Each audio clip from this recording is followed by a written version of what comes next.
Oke, diharapkan semuanya udah pada buka ini sih, udah pada ngebuka link yang udah saya share. Bentar ya. Tadi linknya sudah saya share juga, teman-teman yang peserta. Saya sudah share di chat, ya kan? Udah semua lihat ya? Udah semua ya. Nah, itu kan saya ngasih ininya bukan sebagai editor ya.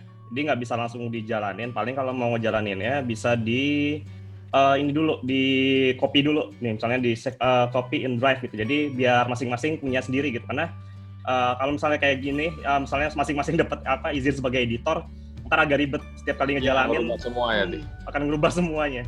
Maka akan lebih baik ini klik file dulu, lalu save a copy in Drive. Ya, ntar dia akan ngebuat salinannya di mesin masing-masing gitu. Ulang mas, coba biar yang lainnya. Sebentar saya cek dulu. Yang lain udah oke ya. Yang lainnya coba ini tinggal buka browser sebenarnya kan, tinggal browser. Kemudian nanti pakai Google Colab sehingga nggak perlu ada install di situ. File. Asumsinya sih udah bisa lah ya. Kemudian coba buka lagi yang tadi misalkan basic Python programming, buka ininya, edit, file, save copy and drive. Ya, save a copy and drive. Nanti dia akan membuat salinan notebooknya gitu. Ya.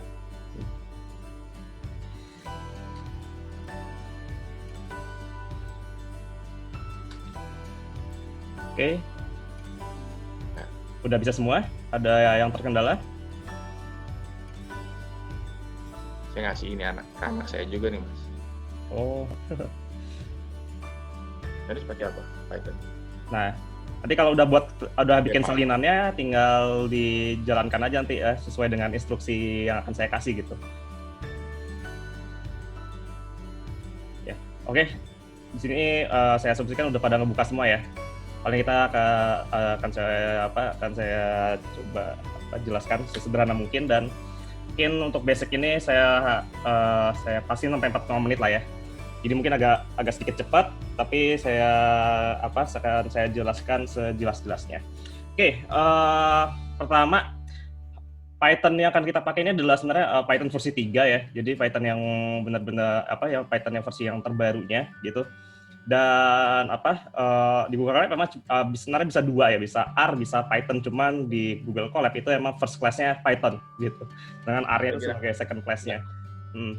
Nah, oke, mungkin sebagian besar dari ya teman-teman yang kerja di WPS mungkin lebih familiar dengan R ya. Iya, tapi sebagian sudah Python. Ya, ini dua mazhab nih, tapi saling bekerja sama itu. Ya. Betul, sebenarnya mereka kurang lebih secara sintaks mereka tuh sama, walaupun secara paradigma mereka tuh berbeda. Kalau R itu dia lebih ke fungsi ya, fungsional. Kalau Python dia lebih ke objek. Nah, nanti kita akan coba jelaskan satu persatu maksudnya apa. Oke. Untuk menjalankan kode di sini, kita langsung aja ya. Untuk jalan kode di sini kita bisa klik tombol play di sebelah kiri ya. Tinggal diklik kiri gini seperti ini aja. Boleh. Atau kita juga bisa menggunakan kombinasi dari keyboard ya. Ini biasanya kalau pertama kali dijalankan dia akan inisialisasi dulu. Nah, sampai ini muncul, biasanya udah bisa jalan. Oke, ya bisa tekan tombol play, atau misalnya untuk yang baris baru ini kita bisa menggunakan shift sama enter ya, ditekan bersamaan. Ya, itu akan jauh lebih cepat kalau memang terbiasa menggunakan keyboard ya. Nah, secara sintaks benar-benar mirip, cuman bedanya mungkin assignment-nya ya. Kalau di R itu bisa pakai panah, bisa juga pakai sama dengan. Tapi kalau di Python dia untuk assignment-nya itu menggunakan sama dengan. Jadi kayak nilai A di sini itu sama dengan 1, artinya apa? Kita memasukkan angka 1 ke dalam A. Ya. Lalu kita coba tunjukkan nilai A-nya itu seperti apa sih? Nah, tinggal print dalam kurung A gitu. Artinya kita menunjukkan nilai A ke konsol gitu atau ke notebook-nya. Oke, simple ya. Jadi untuk bikin hello world cuma seperti ini doang gitu. Terus selanjutnya adalah ada namanya metode input. Jadi input ini fungsinya buat apa? Untuk memasukkan nilai input dari user. Kemudian kita coba jalankan aja ya. Jadi ini contoh. Nah, dia minta nih input masukkan sebarang angka sesuai dengan yang saya tuliskan di sini. Ya, Misalkan kita masukin angka 1. Saya enter. Nah, ini dia akan ngeprint ya, nilainya sama, tapi lihat. Jadi di Python itu untuk ngeprint suatu variabel yang ada nilainya, itu ada banyak cara sebenarnya. Nah, ini saya hanya menunjukkan 2 saja. Yang pertama adalah dengan menggunakan pemisah koma seperti ini, ya. Ini cara yang cukup standar. Jadi kita tulis nilai B adalah koma, masukin nilai B-nya di sini di ujung sebelah kanan, gitu. Atau kita bisa juga menggunakan apa yang bisa disebut sebagai template, ya. Maksudnya template gimana? Jadi kita tulis nama variabelnya di dalam string seperti ini, ya. Ini ada nama variabel di dalam stringnya, ada %s, artinya ini template untuk untuk nilainya nantinya. Terus kita kasih nilainya di ujung sebelah sini, gitu, %b, ya. Artinya nilai b akan dimasukkan ke dalam template ini, gitu kurang lebih. Oke. Nah, selanjutnya untuk operasi matematikanya ya, standar juga, ada tambah, kali, bagi, kurang, sama modulo, ya. Dan sini saya contohkan ada A ditambah integer dari B, ya. Kenapa ini ada int-nya, nanti akan saya jelaskan. Oke. Sama dengan C, artinya setelah dijumlahkan, masukkan ke dalam C. Lalu kita tunjukkan nilainya. Ya. Nah, di sini kita bisa memahami bahwa di Python untuk menunjukkan nilai ke konsol atau ke notebook itu bisa 2 hal ya, 2 cara ya. Bisa menggunakan print, bisa tanpa menggunakan print. Biasanya kita menggunakan print kalau misalnya emang output di dalam notebooknya itu ada banyak, gitu. Jadi kayak misalnya contoh kayak di baris ini nih, ini kan outputnya ada banyak ya, yang kita pengen tunjukkan. Nah, itu pakai print. Tapi kalau misalnya cuma 1, ya udah nggak usah pakai print gitu. Itu juga udah cukup. Lalu kenapa di sini ada integer B? Nah, ini disebut dengan typecasting. Jadi nilai B ini ketika kita masukkan lewat input itu sebenarnya nilainya bukan angka, tapi dia berupa string. Ya, semua yang dimasukkan lewat inputnya akan nilainya jadi string. Tapi untuk bisa dijumlahkan dengan angka, berarti kan harus diganti tipenya dari awalnya string jadi angka, ya. Salah satunya integer. Untuk kenapa ini harus jadi int B dulu, gitu. Oke.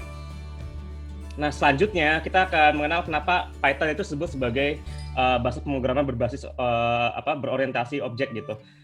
Nah, ini contoh ya. Saya mencoba masukkan kata Python ke dalam variabel teks. Lalu saya coba diubah ke lowercase ya. Ini kenapa jadi uppercase di sini? Lowercase. Ya. Tapi bisa coba jadi. Jadi yang ada tulisannya Python seperti ini, nanti karena kita ubah ke lowercase, ya, itu P-nya akan berubah jadi huruf kecil. Nah, seperti itu. Nah, ini maksudnya kenapa disebut berorientasi objek. Jadi gini, kalau misalnya variabel itu dia memiliki tipe tertentu, maka dia akan memiliki sifat-sifat dari objek tersebut. Misalnya yang masuk nih string nih ke dalam variabelnya, maka dia akan menurunkan sifat-sifat untuk variabel bernilai string. Misalnya kita bisa perkecil hurufnya, bisa di uppercase hurufnya, bisa dibuat jadi uppercase, bisa dibuat jadi capital, dan metode-metode lainnya atau sifat-sifat lainnya yang bisa kita terapkan kepada data string.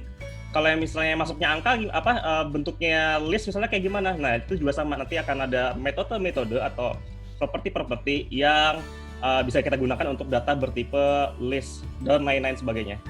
Sampai sini udah ada yang mau ditanyakan atau lanjut dulu?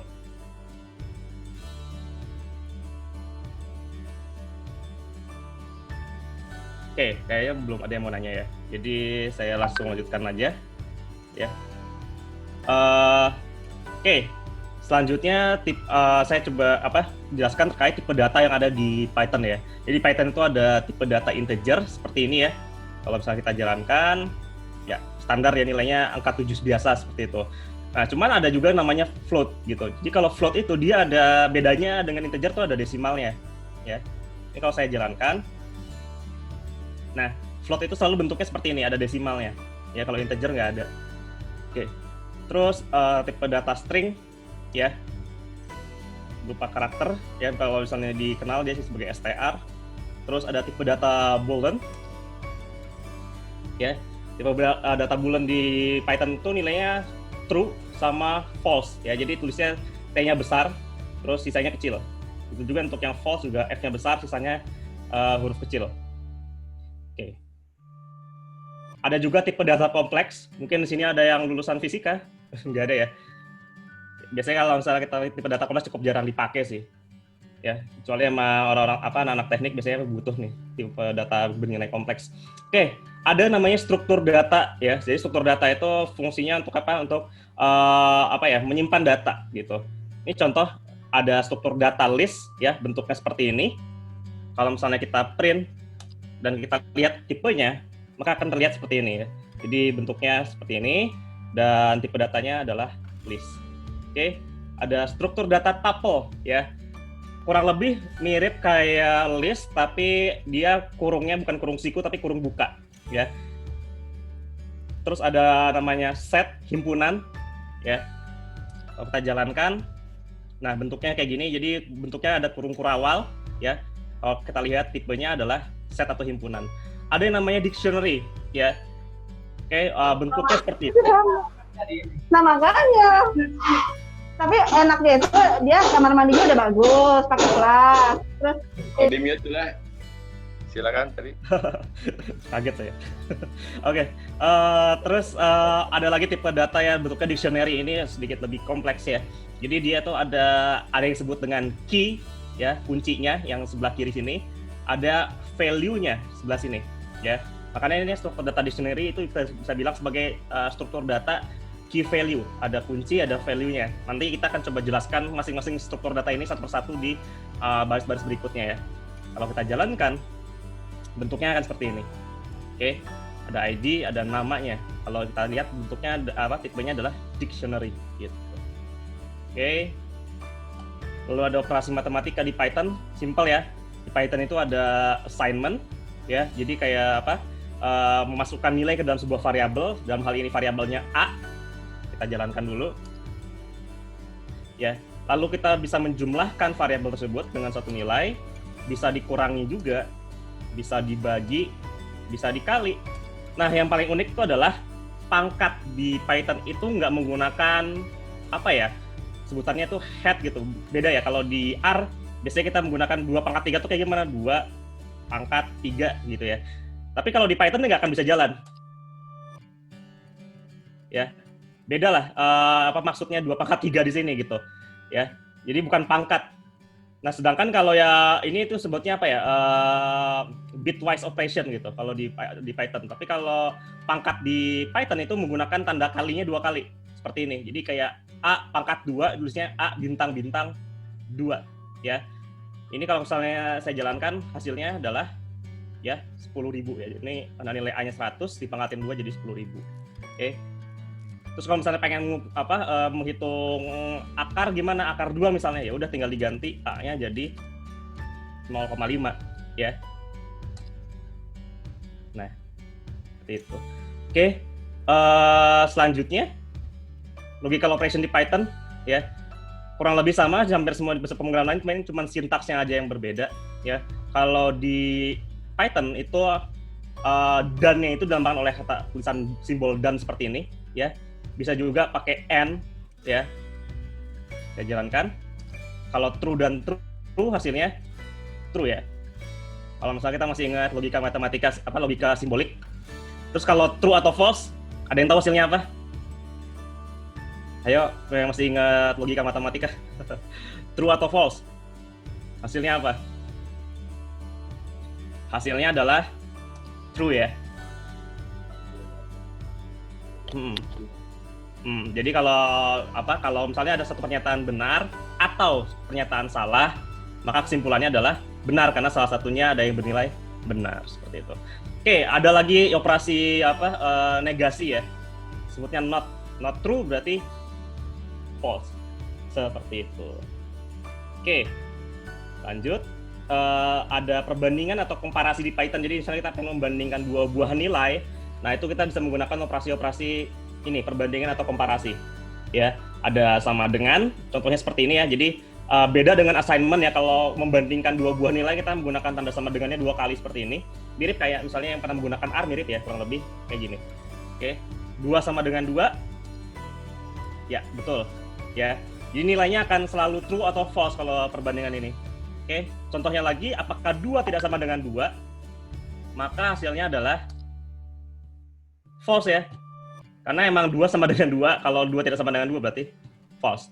Nah, ada lagi sebutnya object identity. Apakah 2 itu sama dengan 2,0? Jawabannya apa? False ya. Kenapa? Karena 2 yang ini adalah integer, yang satunya lagi adalah float ya.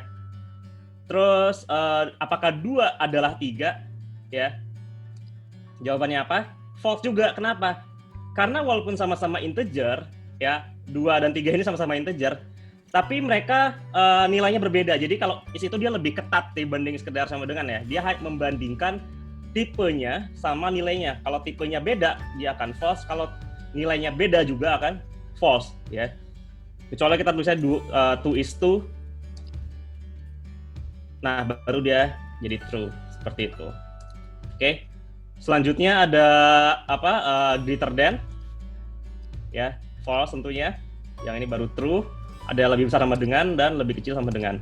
Simple ya. Sebagian besar di sini mirip sama atau mirip dengan yang operasi-operasi yang biasanya dilakukan di R, gitu. Kecuali yang is. Oke. Ada lagi ya yang perlu diperhatikan bahwa baik bahasa pemrograman R maupun Python itu nggak lepas dari floating point error, ya. Mungkin sebagian teman-teman pernah mendengar floating point error, ya. Ini contoh salah satu contohnya ya. 0,1 ditambah 0,2 apakah sama dengan 0,3? Bagi kita itu akan sama. Tapi kalau kita jalankan ini hasilnya adalah false. Ya. Nah, kenapa? Nah, nanti mungkin bisa ditanyain di bagian akhir ya. Ini floating point error ini. Oke, lanjut. Ada string comparisons ya, kita bisa membandingkan string juga. Contoh di sini apakah A lebih besar dari B? Ya, itu jawabannya false. Apakah A lebih kecil A lebih besar dari A besar? Jawabannya juga true ya. Kenapa? Karena nilainya itu dihitung berdasarkan nilai ASCII ya. Contoh di sini untuk melihat nilai ASCII-nya itu menggunakan OR. Nilai OR dari A kecil itu lebih besar dibanding dengan yang A besar, ya. Kita jarang sih membandingkan string itu seperti ini. Biasanya kan untuk membandingkan string itu lebih menggunakan tanda sama dengan gitu biasanya. Ya kayak apakah string matching lah ya, kurang lebih seperti itu. Lalu misalnya untuk mengubah suatu nilai jadi nilai ASCII-nya itu dengan CHR. Contoh karakter dari 80 itu adalah P. Kalau misalnya kita pengen tahu karakter dari 97 ya, berarti A kecil gitu. Tapi operasi ini ya cukup jarang kita pakai ya, apalagi untuk perhitungan aritmatika atau statistika. Oke, ada beberapa operasi yang biasanya kita lakukan pada string ya, terutama bagi kita yang biasanya nanti akan mengolah data teks yang cukup rumit gitu. Ini contohnya, yang pertama misalkan saya coba masukkan nilai Nana ke dalam variabel A. Ya. Lalu di string ini kita bisa melakukan beberapa operasi mirip kayak angka, tapi hasilnya nggak kayak angka ya. Contoh di sini saya pengen merepetisi stringnya. Misalnya saya pengen nulis kata NA ini sebanyak 3 kali, maka saya tulis A kali 3. Makanya akan sama dengan ya nana gitu. Terus kita bisa misalnya melakukan concatenation ya. Jadi misalnya kita pengen nambahin kata Batman di belakangnya. Ya, berarti kita tinggal A kali 10, berarti kita tulis NA ini sebanyak 10 kali, tambahin kata Batman di belakangnya. Sehingga akan muncul seperti ini ya. Jadi ada kata Batman di ujungnya. Gitu. Disebutnya sebagai operasi concatenations atau penggabungan. Lalu kita juga bisa memotong si stringnya ya. Atau kita slicing. Contoh ya, di sini ada kata Batman misalnya. Lalu saya hanya pengen mengambil dari indeks ke 0 sampai indeks ke 2 ya. Mungkin kalian agak bingung nih, kenapa kok ini 0 ke 3 tapi kok saya bilangnya dari 0 ke 2. Nah, ini kita coba jalankan aja ya. Nah, ya ini saya sambil jelasin aja nih maksudnya kayak gimana. Jadi kalau di Python itu dia indeksnya mulai dari angka 0 ya. Jadi kalau misalnya kita punya objek yang bentuknya list atau bentuknya string, itu dia diurutinnya dari 0 sampai n-1 ya. Ingat, dari 0 sampai n-1. Berarti kalau misalnya saya nulisnya di sini dari 0 sampai 3, itu sebenarnya kita bakal ngambil dari 0 sampai 2. ya. Saya ulangi lagi. Kalau misalnya saya tulis dari di sini 0 sampai 3, sebenarnya yang diambil itu adalah dari 0 sampai 2 atau n-1, 3 kurang 1. Ya, itu kenapa yang muncul hanya B, A, sama T. Indeks ketiga itu adalah M, ya. Kalau A di sini, A selanjutnya itu adalah indeks keempat, berarti, dan N yang di ujung ini berarti indeks kelima, ya. Kalau misalnya kita contoh lagi ya, cara slicingnya. Jadi di slicing ini kita bisa mendelete, ya. Misalnya saya tulis sebagai 0, titik 2, min 1. Berarti saya hanya nulis dari 0, ya, sampai ujungnya itu adalah 5, ya, indeks 5, tapi dikurangi 1, jadinya hanya muncul batmark gitu. Lalu kita bisa reversing, ya, jadi kita nggak perlu fungsi yang aneh-aneh untuk mereverse string, ya, tinggal bermain dengan indeks aja, maka dia jadi kebalik seperti ini, ya, name tab gitu. Lalu bisa ambil satu kata aja, ambil satu huruf aja, satu karakter aja. Misalnya di sini saya ngambil karakter di indeks keempat, berarti yang muncul adalah A saja, ya. Lalu di sini misalnya saya pengen nyari nih, apakah ada huruf X di dalam B gitu, atau di dalam kata Batman ini. Kalau misalnya saya jalankan ya false, kenapa? Karena nggak ada gitu. Tapi kalau misalnya saya tanya apakah ada huruf N di dalamnya, maka jadinya true, ya, seperti itu. Lalu kita misalnya pengen melihat panjang dari stringnya, itu bisa menggunakan len, ya, len dari B atau length dari B. Ya, kalau dihitung ada 6, kurang lebih seperti itu. Oke, lanjut list, ya. Jadi kita mulai belajar tentang struktur data dari yang ada di Python, ya. Struktur data yang sifatnya primitif, ya. Jadi yang biasanya dipakai tanpa menggunakan library apapun. Oke, salah satunya yang cukup sering dipakai nantinya itu adalah list, ya. List ini dia struktur data yang dia terdiri susunan dari beberapa data dan bisa menyimpan beberapa tipe. Artinya apa? Kalau misalnya kita ingat, misalnya kita pernah belajar R, ya. Karena di R itu ada namanya vektor. Nah, vektor itu kan hanya bisa menyimpan satu nilai, ya. Tapi ada lagi di R itu namanya list juga. Nah, list ini dia bisa menyimpan banyak tipe atau banyak objek gitu. Nah, begitu juga di Python juga sama. Jadi dia bisa menyimpan beberapa banyak tipe data yang berbeda dalam satu list gitu. Dan dia sifatnya mutable, maksudnya kayak gimana? Mutable itu artinya kita bisa mengganti nilai di dalamnya, ya. Jadi misalnya kita pengen punya vektor isinya 1 dan 2, kita pengen ganti angka 2-nya, itu bisa di dalam list. Lalu operasinya kurang lebih sama dengan string, ya.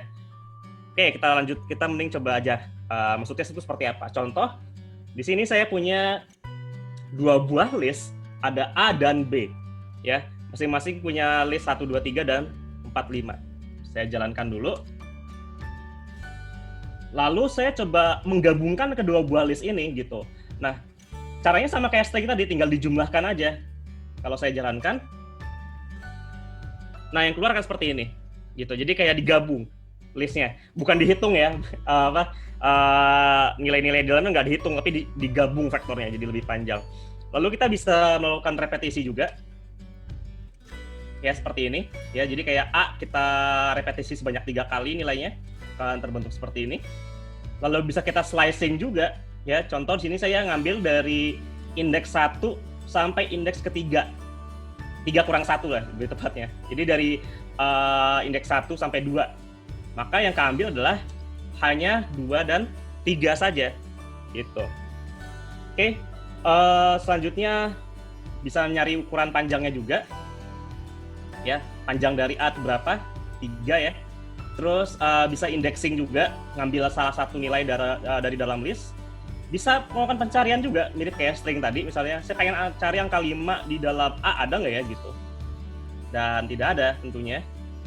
Lalu, nah ini ya contoh ya. Jadi list itu dia bisa menyimpan berbagai macam tipe data. Di sini ada yang tipe datanya integer, ada yang string, ya, lion, ada boolean, ada angka lagi.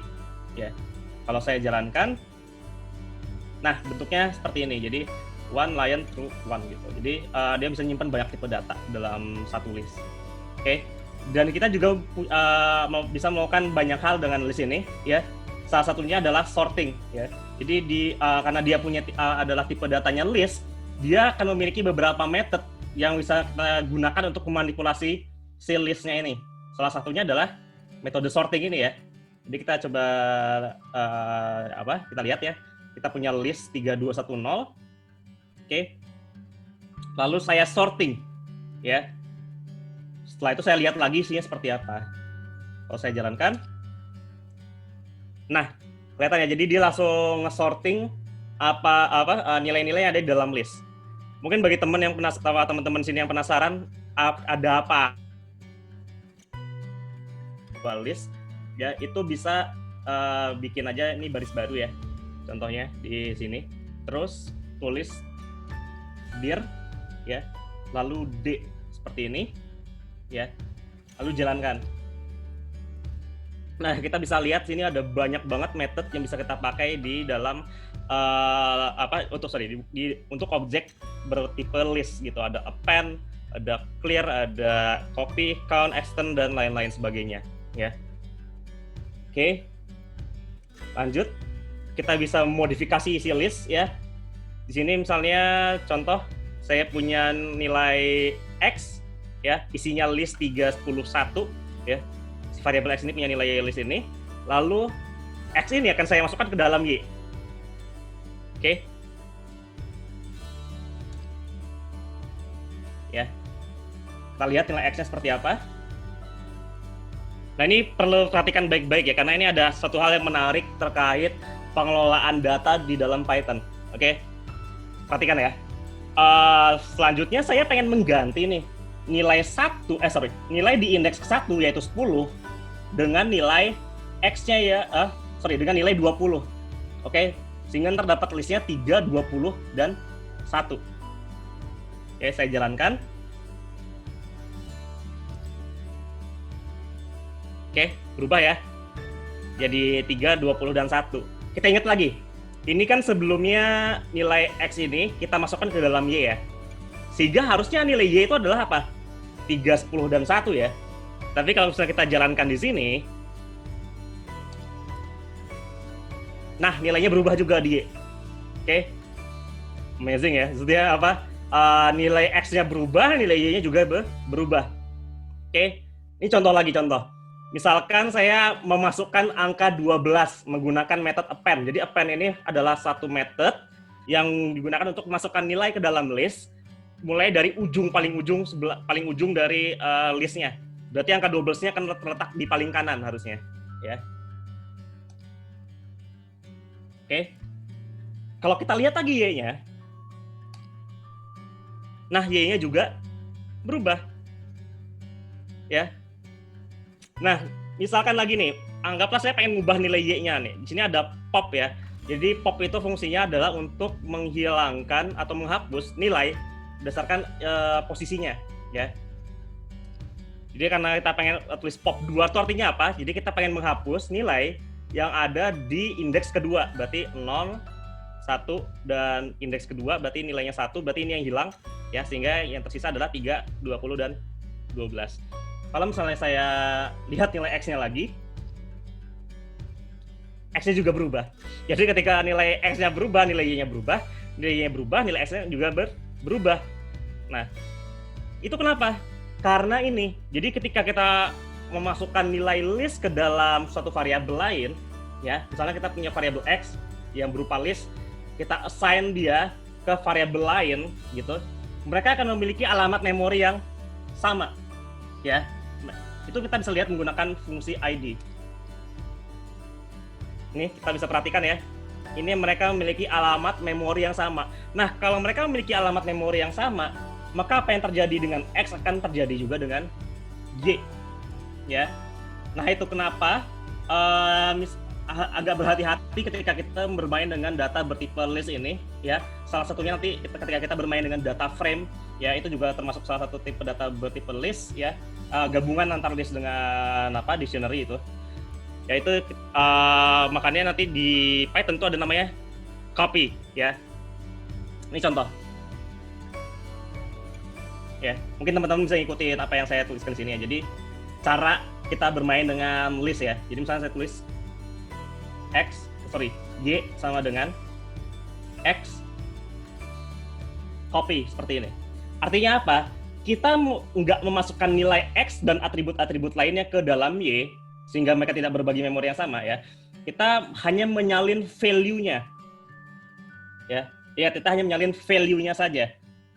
Sehingga ketika saya jalankan ini, lalu saya coba lihat nilai X-nya ya.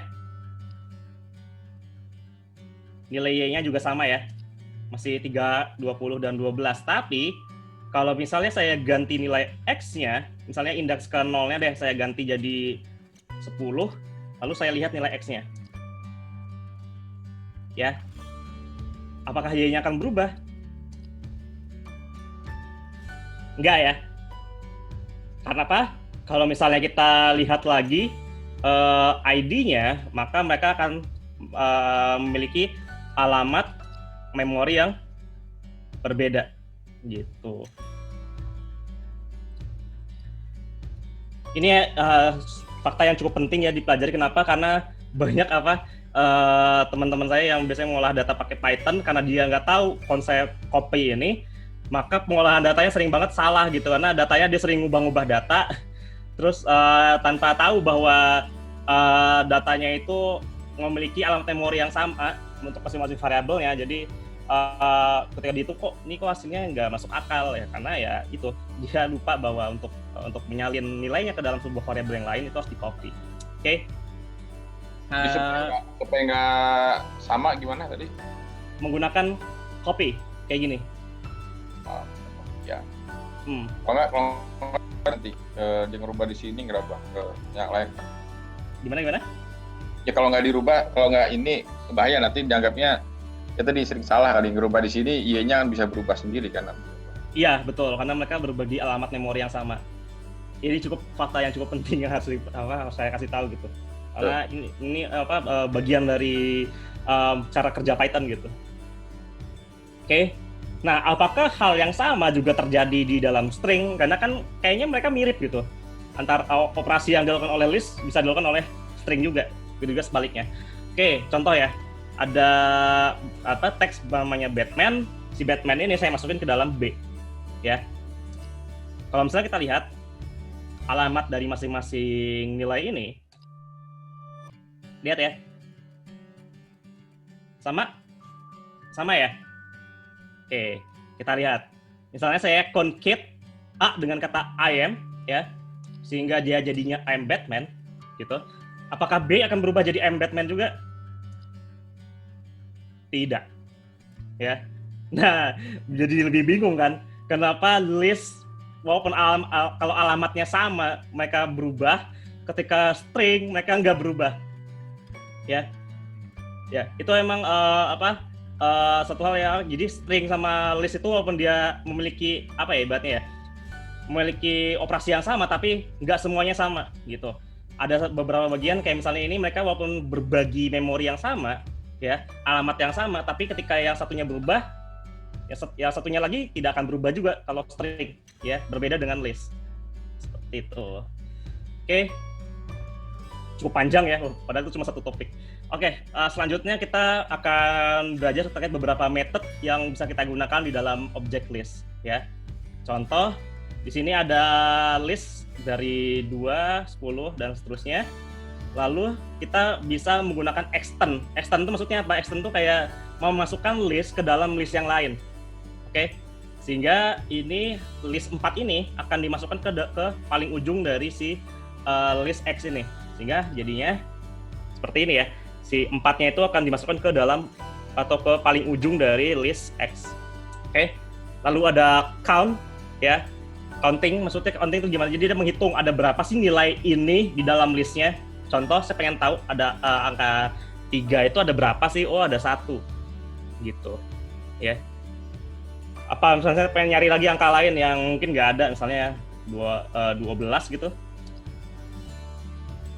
0, kenapa? Karena nggak ada angka 12 di dalamnya. Itu. Oke. Ada append, ya. Nah, ini harus ingat-ingat lagi. Ada bedanya antara append dengan extend. Kalau extend, itu kalau misalnya kita masukin list, tapi hasilnya bukan list lagi, tapi angka yang dimasukkan ke dalam list. Beda dengan append. Kalau append itu benar-benar masukkan objeknya, ya. Mending kita coba jalankan aja. Nah, gini lihat ya.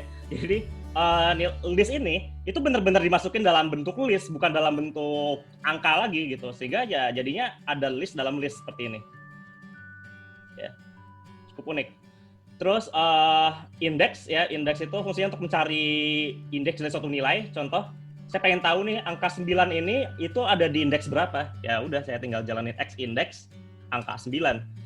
Maka kita tahu bahwa oh dia ada di indeks kedua. Seperti itu. Lalu ada namanya insert ya. Insert itu fungsinya buat apa? Untuk memasukkan sebuah nilai. Misalnya kita pengen masukinnya bukan di ujung doang deh, tapi di tengah-tengah gitu misalnya. Ini contoh, saya pengen memasukkan angka 100 di indeks keempat. Berarti kan harusnya yang terganti yang mana? 0, 1, 2, 3, 4. Berarti dia akan menggeser si 3 ini, ya kan? Kita coba jalankan.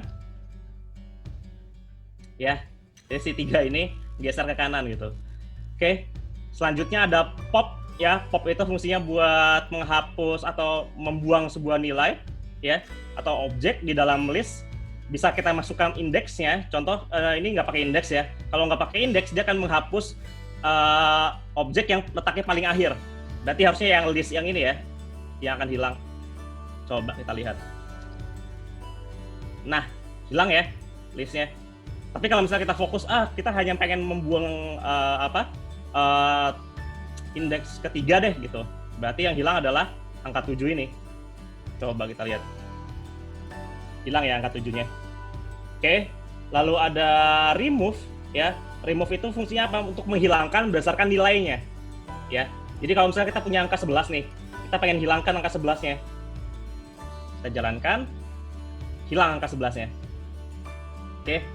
Lalu ada short ya, tadi udah dijelaskan di atas untuk menyusun angkanya dari yang paling kecil sampai yang paling besar, atau bisa sebaliknya menggunakan reverse ya.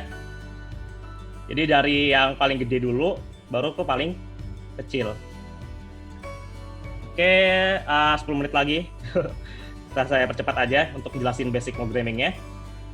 Ada tuple ini dia kurang lebih mirip kayak list, cuman dia sifatnya immutable. Maksudnya kayak gimana? Jadi maksudnya adalah dia itu nggak bisa kita ubah nilainya. Ya, jadi nilai yang ada di dalam tuple itu udah kayak gitu aja, permanen gitu. Nggak bisa kita ganti-ganti. Oke? Dan dia operasinya lebih cepat dari list. Kenapa? Karena dia strukturnya cukup lebih sederhana dibanding list ya. List itu jauh lebih kompleks.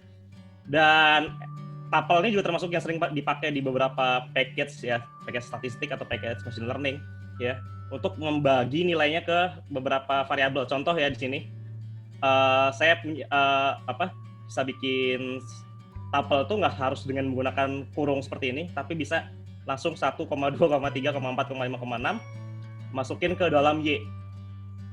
Nah, maka bentuknya juga kurang lebih mirip kayak tuple. Oke. Dia bisa kita lakukan counting juga, ya. Bisa indexing juga.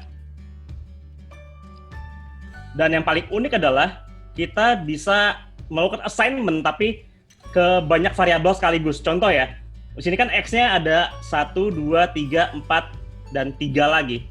Lalu kita ingin membaginya ke masing-masing variabel, kayak ini A, ini B, ini C, ini D, dan ini untuk variabel E.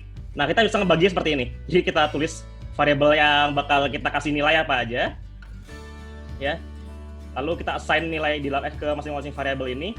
Maka kalau kita jalankan, kita lihat, nah isinya seperti ini. Jadi kita bisa ngebagi beberapa nilai sekaligus dengan menggunakan tuple, seperti itu. Oke. Selanjutnya ada dictionaries ya, yang sedikit lebih rumit ya dibanding list ya, dan lebih kompleks juga, dan dia punya sifat mutable ya. Artinya nilainya bisa diganti, dan dia terdiri dari 2 pasang, ada key dan value-nya. Contoh, di sini saya ada dictionary, ada yang key-nya 1 nilainya test, ada yang key-nya 2 berupa teks ya, nilainya 2, ada yang foo kuncinya, value-nya berupa list. Kalau saya jalankan, nah bentuknya akan seperti ini. Oke, kita juga bisa melakukan operasi yang mirip dengan di list. Contoh ya, kita di sini saya pengen mengambil nilai yang ada di kunci 1. Ya, ingat konsepnya agak sedikit berbeda. Kalau di list itu berupa indeks, tapi kalau di dictionary ini tuh maksudnya kunci. Ya, contoh saya pengen tahu nilai di kunci 1 itu apa sih? Oh, tes gitu. Terus kunci 2 itu nilainya apa sih? 2. Tapi ya kalau misalnya kita pengen memperlakukan ini sebagai list itu nggak bisa. Contoh D kunci 2 ada nggak sih gitu? Maka ini akan error. Nah, error ya. Karena nggak ada kunci 2 di dalamnya. Lalu misalnya kita bisa menggunakan get juga. Misalnya D titik get foo, ambil kunci foo gitu. Maka yang diambil adalah ya nilai kunci foo berupa list gitu. Nah, ini contoh lagi ya. Salah satu hal yang perlu diingat ketika kita bermain dengan dictionary. Bahwa kunci dari sebuah dictionary itu nggak boleh terduplikasi. Ya, nggak boleh lebih dari 1. Contoh, di sini saya ada ada 2 kunci. Tapi kuncinya sama. Yang ini kuncinya 1, nilainya 2. Yang ini kuncinya 1, nilainya string 1 gitu ya. Kalau saya jalankan, maka yang akan diambil ada yang paling akhir. Ya. Jadi hati-hati ketika kita mendefinisikan sebuah dictionary. Kuncinya harus diperhatikan. Jangan sampai ada kunci yang sama gitu. Terus karena dia mutable, berarti kita bisa ganti nilainya seperti ini. Ya, contoh saya pengen mengganti nilai yang ada di key 1 dengan 99. Kalau saya jalankan, ya, yang tadi nilainya berupa tes berubah jadi 99 seperti itu. Lalu ada del, ya, kita juga bisa menghapus kunci di dalam dictionary ya dengan menggunakan fungsi del. Sehingga karena kunci 1-nya kita hapus, ya tinggal nyisa kunci 2 dan oke. Selanjutnya ada pop ya, kayak di list kita bisa menghapus juga tapi menggunakan indeks menggunakan kunci. Contoh sini ada D titik pop 2, berarti yang hilang adalah kunci 2. Sehingga yang tersisa hanya foo saja gitu. Nah, ini latihan sih ya, tapi karena waktunya udah tinggal sejam lagi, ini bisa teman-teman pelajari nanti ya. Terus langsung aja masuk ke conditional statement ya. Ada if then. Simpel, kalau teman-teman pernah belajar R setidaknya pernah menggunakan statement ini ya. Contoh di sini ada number 9 ya. Terus saya coba bikin semacam statement. Jika misalnya number ini kurang dari 10, maka cetak true. Ya. Nah, maka yang keluar sini true. Kenapa? Karena nilai di sini harus bernilai benar, ya. Jadi if statement itu kalau misalnya kondisinya bernilai benar, maka statementnya baru dijalankan. Tapi kalau misalnya ini saya ganti, bukan 9 deh. 11. Apakah 11 lebih kecil dari 10? Salah kan? 11 lebih besar dari 10. Berarti statement ya salah. Kondisinya salah. Sehingga kalau ini saya jalankan, nggak ada nilainya. Nggak dijalankan ini statement di bawah sini. Gitu. Nah, satu hal yang perlu diingat dengan ketika menggunakan Python itu adalah white space ya. Jadi gini, ini contoh yang benernya. Kita memberikan white space setelah menuliskan statement if. Ya. Tapi kalau misalnya ini print ini nggak saya kasih white space deh, saya hapus aja kayak gini.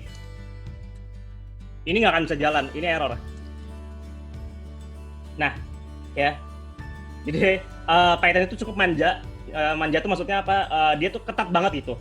Kalau misalnya harus ada white space, ya harus ada white space gitu. Dan kalau bisa konsisten. Ketika misalnya kita bikin white space yang pakai spasi, ya pakai spasi. Ya. Nah, ini baru bisa jalan. Tapi kalau misalnya kita pakai tab, ya nanti selanjutnya untuk baris-baris selanjutnya harus pakai tab gitu. Nggak boleh misalnya ini tab, sisanya pakai spasi. Nah, itu bisa jadi error di antara baris statement itu gitu. Itu yang perlu diperhatikan, right? Penulisan if statement ini sama nanti untuk yang penulisan function juga sama. Oke, ada if else kurang lebih kalau misalnya ada kondisi yang bernilai benar dijalankan akan menjalankan yang pertama, tapi kalau misalnya kondisinya salah dia akan menjalankan statement yang selanjutnya. Contoh, di sini ada number sama dengan min 5, apakah number lebih besar sama dengan 0? Salah ya, berarti yang harus dijalanin adalah yang print false. Gitu. Oke, kalau misalnya ini saya ganti jadi 1 atau 5, nah ini baru dia akan menjalankan statement yang pertama. Gitu. Lalu bisa kita misalnya punya banyak statement gitu. Bisa lebih dari 2. Nah, itu kita bisa menggunakan elif di tengah-tengahnya. Jadi else if disingkat jadi elif. Oke. Dia akan menjalankan statement 1 kalau kondisi pertamanya benar. Statement 2 dijalankan kalau kondisi 2 yang benar. Kalau nggak ada yang benar juga, ya udah berarti dia akan menjalankan statement yang paling akhir, yaitu yang yang else ya. Contoh, di sini ada number isinya 0. Apakah 0 lebih besar dari 0? Salah ya. Apakah 0 lebih kecil dari 0? Salah juga. Berarti yang harusnya dijalankan adalah yang paling terakhir, yaitu print equal 0. Seperti itu. Lalu tinggal 2 menit lagi looping. Jadi kita akan belajar tentang looping ya. Di Python itu ada for loop ya. Contoh di sini penulisan for loop-nya seperti ini. Jadi kita sediakan dulu listnya.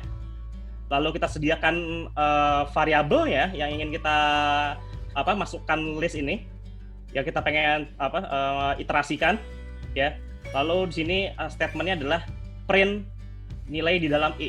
Jadi dia akan mengoutputkan nilai ini secara berurutan. Jadi yang pertama dimasukkan adalah 0, dimasukin ke dalam i, lalu dijalankan.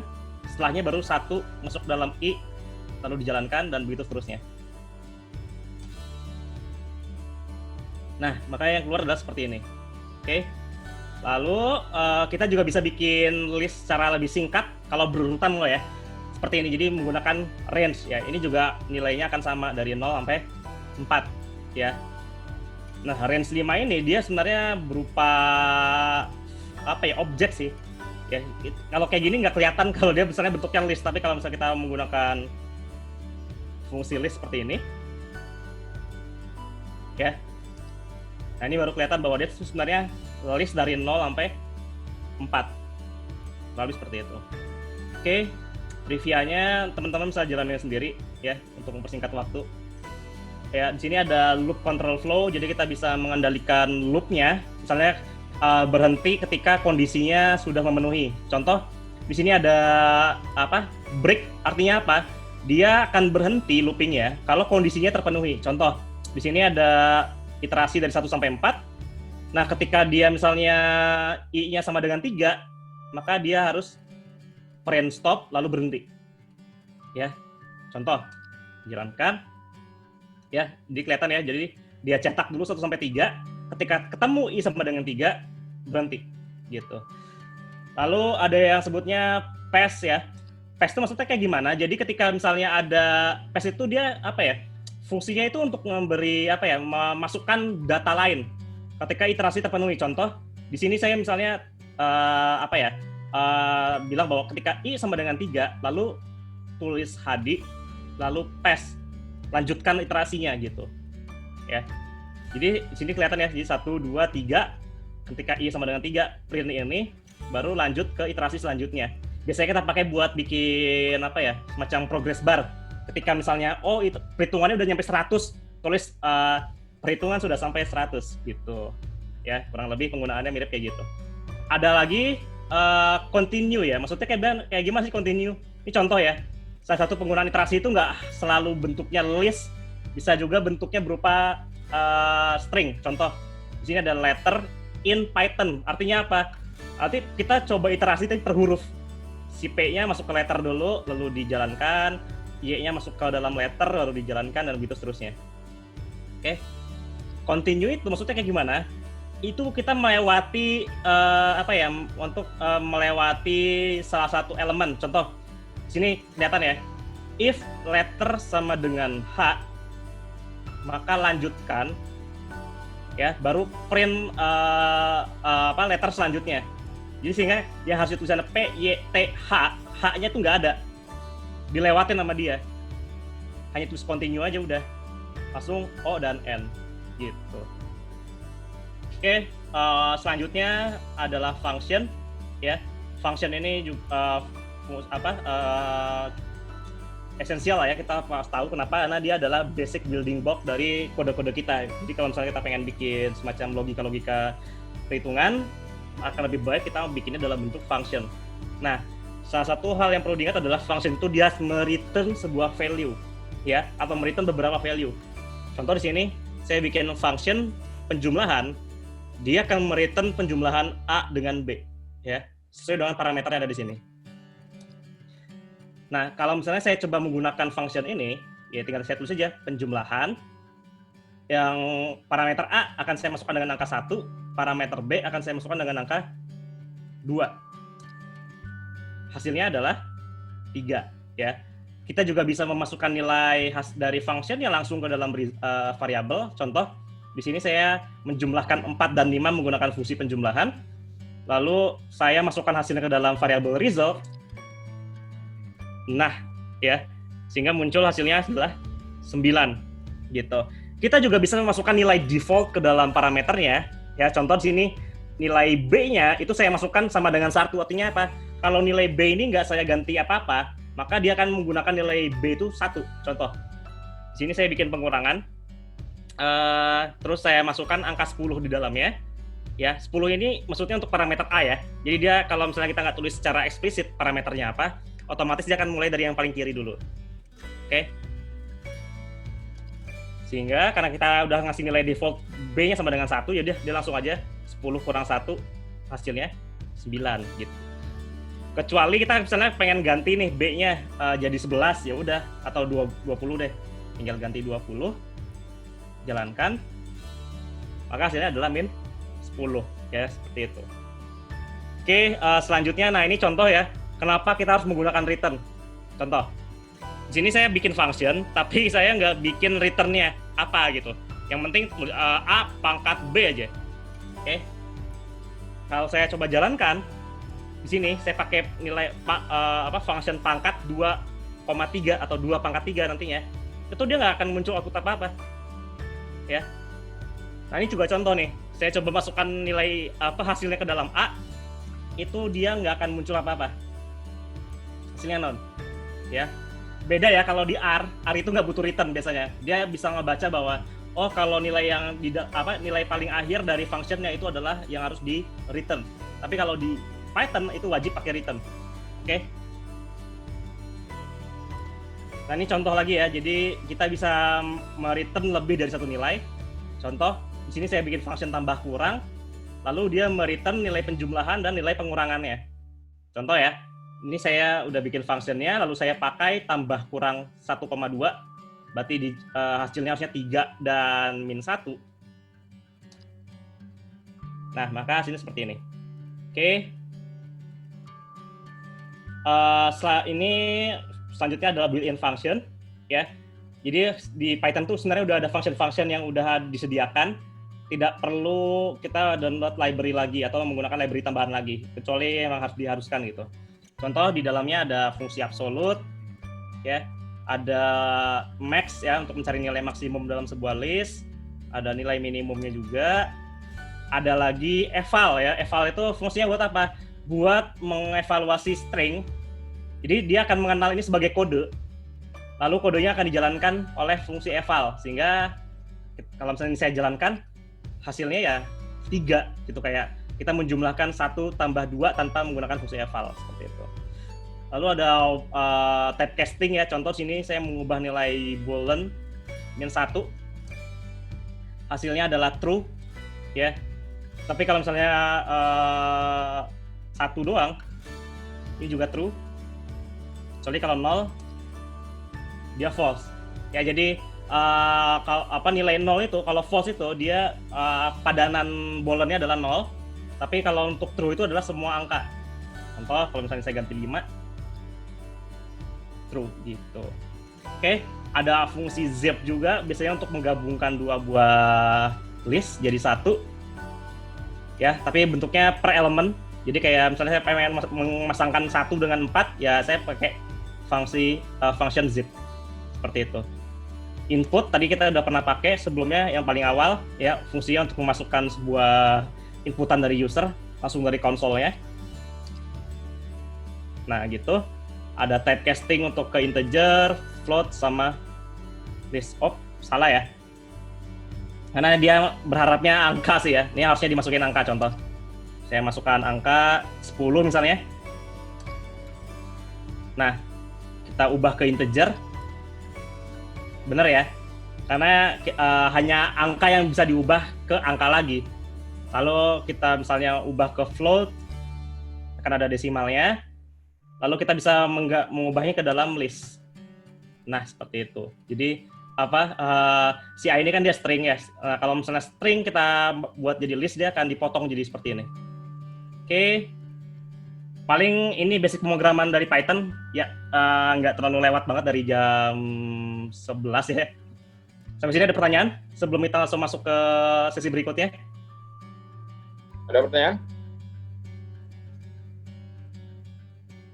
Ada? Belum? Belum ya? Ya. Oke. Kita langsung masuk gitu ya ke selanjutnya.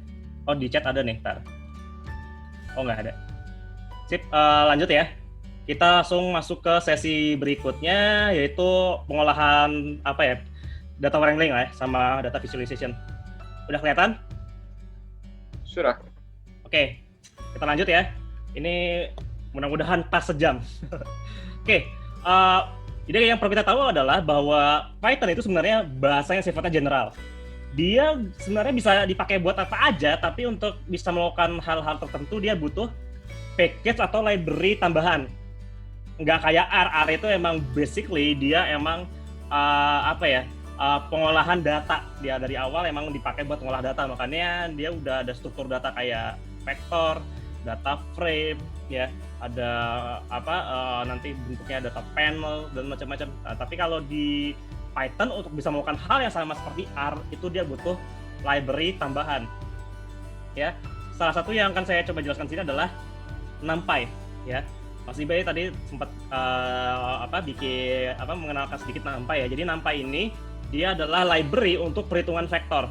Jadi kalau misalnya kita ingin bermain dengan vektor, ya, perhitungan vektor itu menggunakan package NumPy. Untuk manggilnya itu bisa seperti ini. Jadi import NumPy as np. Ini maksudnya kayak gimana sih? Maksudnya adalah kita membuat NumPy ini menjadi namespace atau ibaratnya semacam variabel atau singkatan lah gitu. Jadi np ini jadi akan menyingkat tulisan NumPy gitu.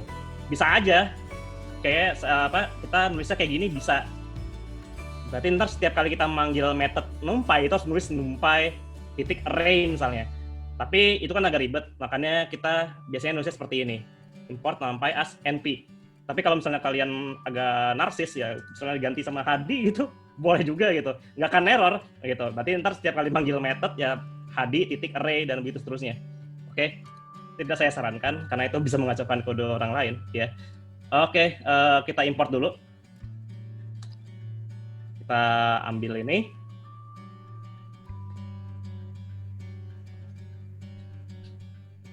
Oke, ya. Nah, untuk pembuatan array-nya itu di NumPy ada banyak banget ya. Jadi dia itu dimensinya itu bisa dari 1, 2 sampai dimensi ke n. Dimensi tengah. Jadi ada perbedaannya antara vektor dengan array ya. Jadi array itu dia struktur data yang sifatnya multidimensional. Kalau vektor dia satu dimensional aja gitu. Ibaratnya array itu dia lebih umum lah. Superset dari beberapa tipe data, vektor, matriks. Nah, itu subset dari array. Oke. Contoh di sini saya pengen membuat array, maka saya panggil metodenya array. Nah, array ini dia butuh input berupa list. Ya, di sini ada list 1 sampai 5 seperti ini.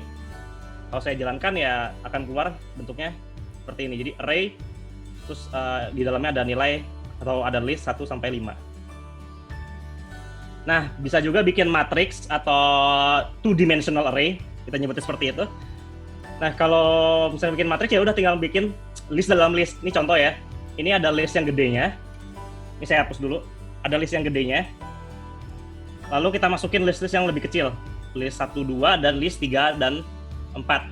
Kalau saya jalankan, maka ya outputnya akan seperti ini. Oke. Nah, tapi yang uniknya adalah di dalam NumPy juga sebenarnya ada apa ya, ada kelas khusus untuk matriks namanya mat seperti ini ya, NP mat gitu. Kalau misalnya ini saya jalankan, bentuknya akan sama ya, seperti ini, seperti yang di atas. Cuman lihat ini kalau di situ tulisnya array dan sini tulisnya matrix. Apa bedanya? Nanti kita akan masuk ke situ. Oke, kita juga bisa melihat tipenya ya. Ini ada apa ya? Oh, vektor. Vektor. Oh, ini belum saya jelaskan itu ya. Oke.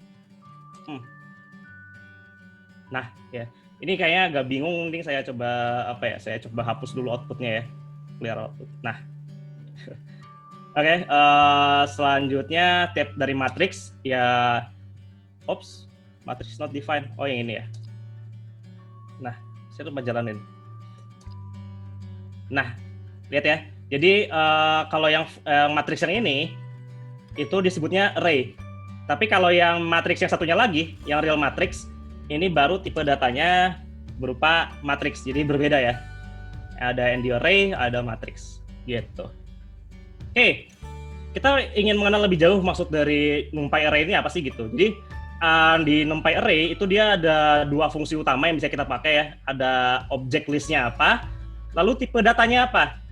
Nah ini antara penting nggak penting sih, karena gini, kadang kalau misalnya kita nggak masukin tipe datanya ya, maka ya secara otomatis dia akan memasukkan ke tipe data yang ibaratnya yang first class-nya untuk tipe data yang seperti itu. Contoh, kalau misalnya saya masukin berupa vektor 1-5 aja, kayak gini.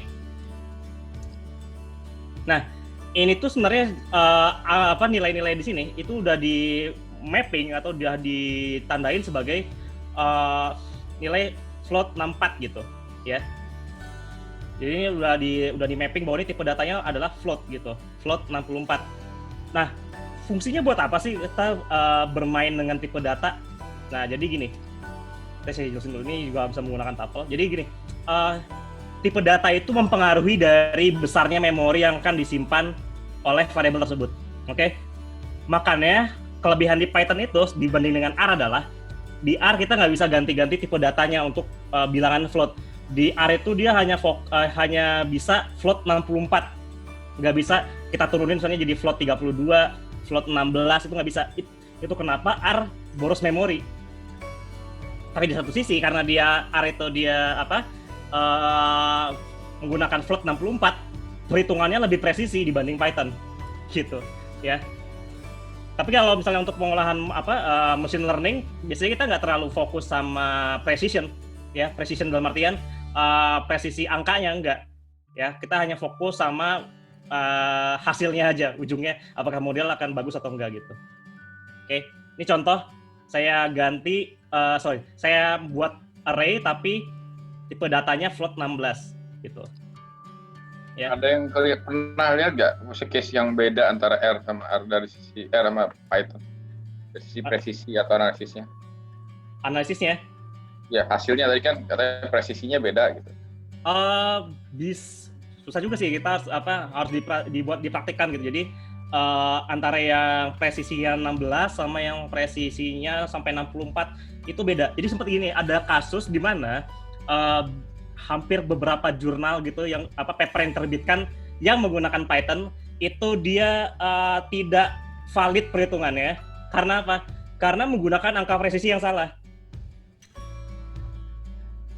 Jadi hati-hati teman-teman kalau misalnya pengen riset menggunakan Python dan benar-benar butuh angka perhitungan yang benar-benar presisi, maka tipe data jadi sangat penting untuk diatur di Python. Gitu.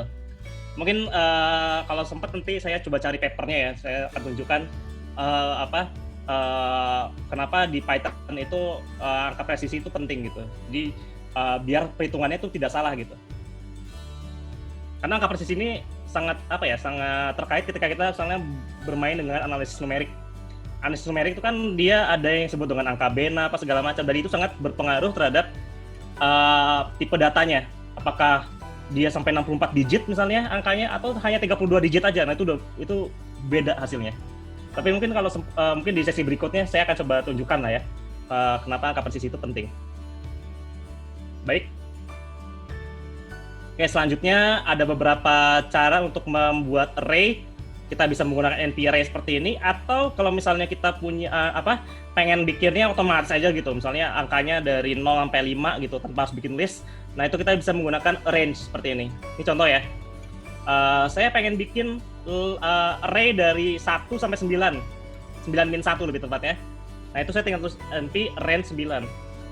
Maka yang dibuat adalah ya array dari 0 sampai 8 gitu. Oke, perlu diingat lagi ya kalau di Python tuh n-1. Oke, selanjutnya NP range, misalnya saya pengen bikin dari nilai 1 sampai 10 min 1 atau 10 dari 1 sampai 9. Itu saya tulis sebagai seperti ini, 1 10 sehingga yang keluar adalah 1 sampai 9 ya. Nah, selanjutnya kita misalnya pengen ada step-nya gitu. Jadi dari 3 sampai 9 tapi nilai selisih dari antar elemennya itu adalah 2. Berarti harusnya jadinya 3, 5, 7 dan seterusnya. Nah, maka yang keluar adalah seperti ini. Oke. Lalu ada banyak banget cara untuk membuat array di sini ya. Bisa menggunakan NP zeros itu untuk membuat array atau matriks yang isinya 0 seperti ini ya. Jadi kita pengen buat nih array gitu, misalnya ada 2 baris 4 kolom. Nah, terusnya dari 2 4. Maka yang terbuat adalah seperti ini yang dibentuk. Oke. Ini NP ones untuk yang array atau matriks yang isinya 1 semua ya. 3 ini maksudnya 3 baris 3 kolom. Ada linspace juga. Nah, linspace ini agak menarik, mirip kayak range tapi ini gini konsepnya. Jadi misalnya saya pengen bikin array rentang nilainya dari 0 sampai 2. Lalu array-nya ini ada 100 elemen. Jadi 100 elemen yang nilainya dari 0 sampai 2. Kalau misalnya saya jalankan, nah, kelihatan ya. Jadi nilainya tuh awalnya 0 sampai 2, tapi rentangnya dibagi sebanyak 100. Maka ya ini dari 0, dia 0,02, seterusnya sampai 2, dan ini ada 100 elemen. Gitu. Biasanya kita pakai ini buat bikin simulasi-simulasi gitu. Ya, ada NP full juga, ya. NP full itu buat mirip kayak NP zero sama NP one, cuman ini lebih bebas nilai yang kita masukkannya, bisa 3, bisa 2, bisa 1, terusnya. Terus ada NPI, ya, I mata, tapi maksudnya adalah untuk bikin ini matriks identitas. Ada random, fungsinya buat apa? Fungsinya buat bikin semacam matriks tapi nilainya random, mengikuti suatu distribusi normal gitu. Biasanya kita pakai ini buat simulasi. Terus ada NPMT ya, jadi mirip kayak random, cuma nilainya ini lebih acak lagi gitu, jadi nggak ngikutin distribusi apapun ya. Terus ada NP matrix ya, ini buat bikin matriks ya, jadi udah dijelaskan di atas. Oke, ada beberapa operasi bisa kita gunakan di NumPy. Ada penjumlahan, contoh seperti ini ya. Contoh saya udah ada array A dan B, lalu saya bisa jumlahkan mereka, bisa menggunakan operasi biasa saja, atau bisa menggunakan NP-add. Tapi jarang sih, biasanya saya menggunakan ini untuk operasi ya. Biasanya langsung aja, kalau misalnya penjumlahan ya jumlahkan aja menggunakan operasi penjumlahan gitu. Atau bisa juga pengurangan, bisa pembagian juga, tapi pembagian di sini adalah pembagian yang sifatnya point wise ya, bukan, karena nggak ada operasi pembagian di vektor sebenarnya. Tapi ini pembagiannya bersifat per elemen, jadi kayak ini ada 2 dibagi 2 ya 1 gitu, 4 dibagi 4 ya 1. Oke. Harusnya di sini ya, 1 bagi 1 1, 2 bagi 2 2, 3 dibagi 6 0,5. Oke. Ada perkalian juga, tapi perkaliannya point wise ya, elemen wise. Jadi per elemen 1 kali 1 ada 2 kali 2 ada 3 kali 3 kali berapa tadi? 3 kali 6 18. Oke. Nah, ada juga operasi dot ya. Biasanya sering bermain dengan vektor pasti tahu nih, yang pernah ketemu aljabar linear, ada operasi dot product ya. Jadi perkaliannya per elemen, terus kita jumlahkan hasilnya. Hasilnya adalah 23 ya. Terus kita bisa juga melakukan operasi matriks di sini. Misalnya kita bikin matriks bentuknya seperti ini. Ini juga kita bisa jumlahkan per elemen, bisa pengurangan per elemen, bisa pembagian per elemen juga, ya. Oh ya, kalau teman-teman pengen tahu pembagian atau perkalian per elemen tuh kita bisa nyebutnya sebagai Hadamard operations, ya. Jadi perkalian atau pembagian yang operasinya per elemen dari matriksnya. Oke. Nah, ini yang mungkin agak membingungkan. Jadi ada operasi perkalian di matriks itu ada dua, ada perkalian elemen sama perkalian point-wise. Nah, di sini itu perkaliannya ya yang ini perkalian per elemen ya. Kalau misalnya kita lihat di atas nih. Ini kan ada nilainya 1 3 4 2 1 0 0 1 ya.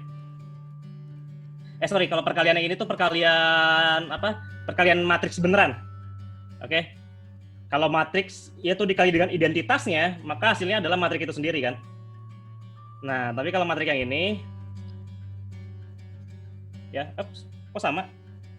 Oh, tunggu. Oh iya, saya lupa. Ini tuh saya harus nunjukinnya array dulu sebelum matriks. Di gini. Saya jelasin dulu ya. Ini matriks operasinya kayak gini. Ya. Tapi kalau misalnya kita ganti ini jadi array,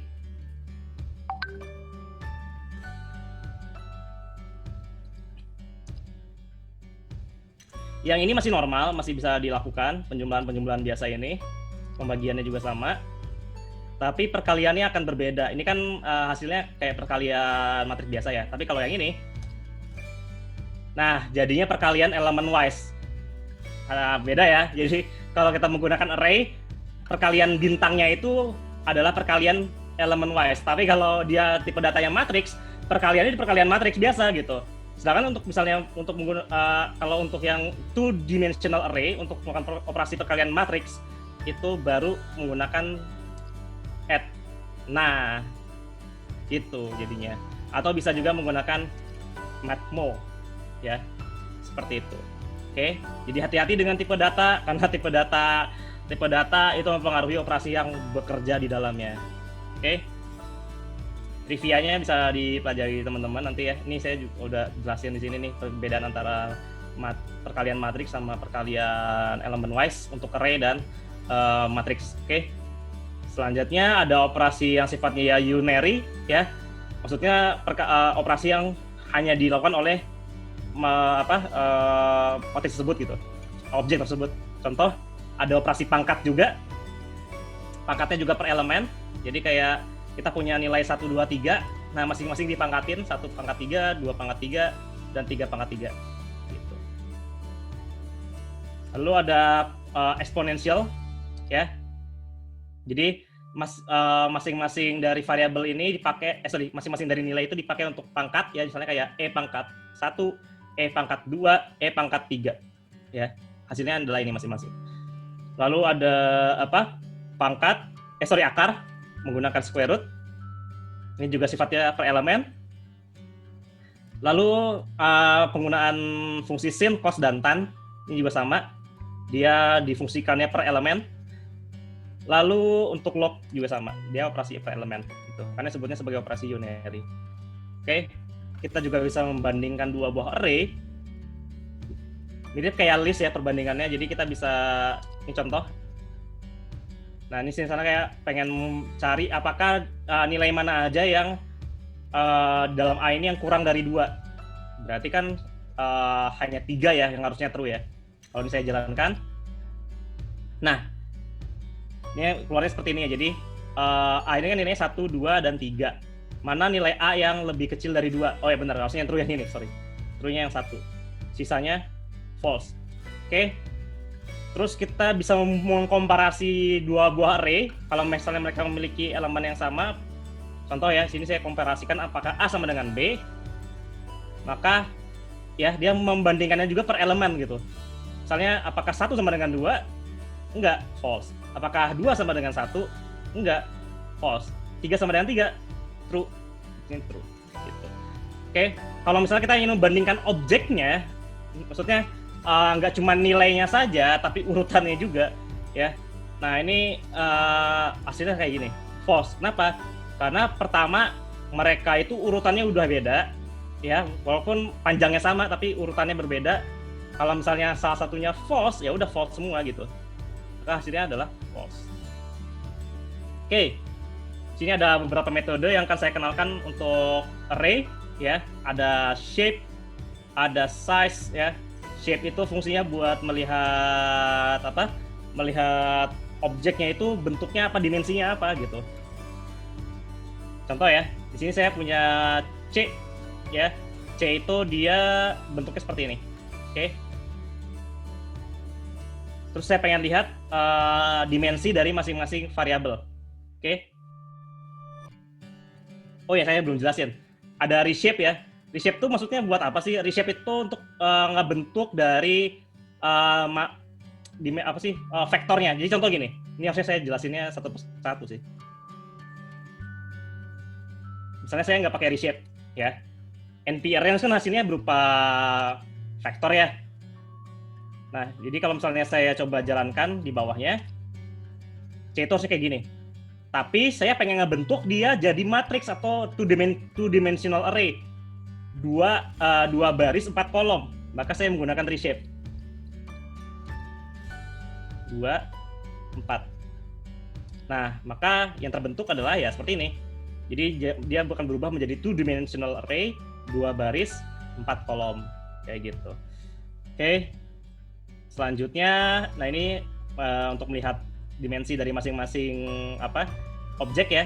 Contoh di sini kalau vektor ya dia hanya isinya sini row-nya jumlah elemennya aja 4 gitu.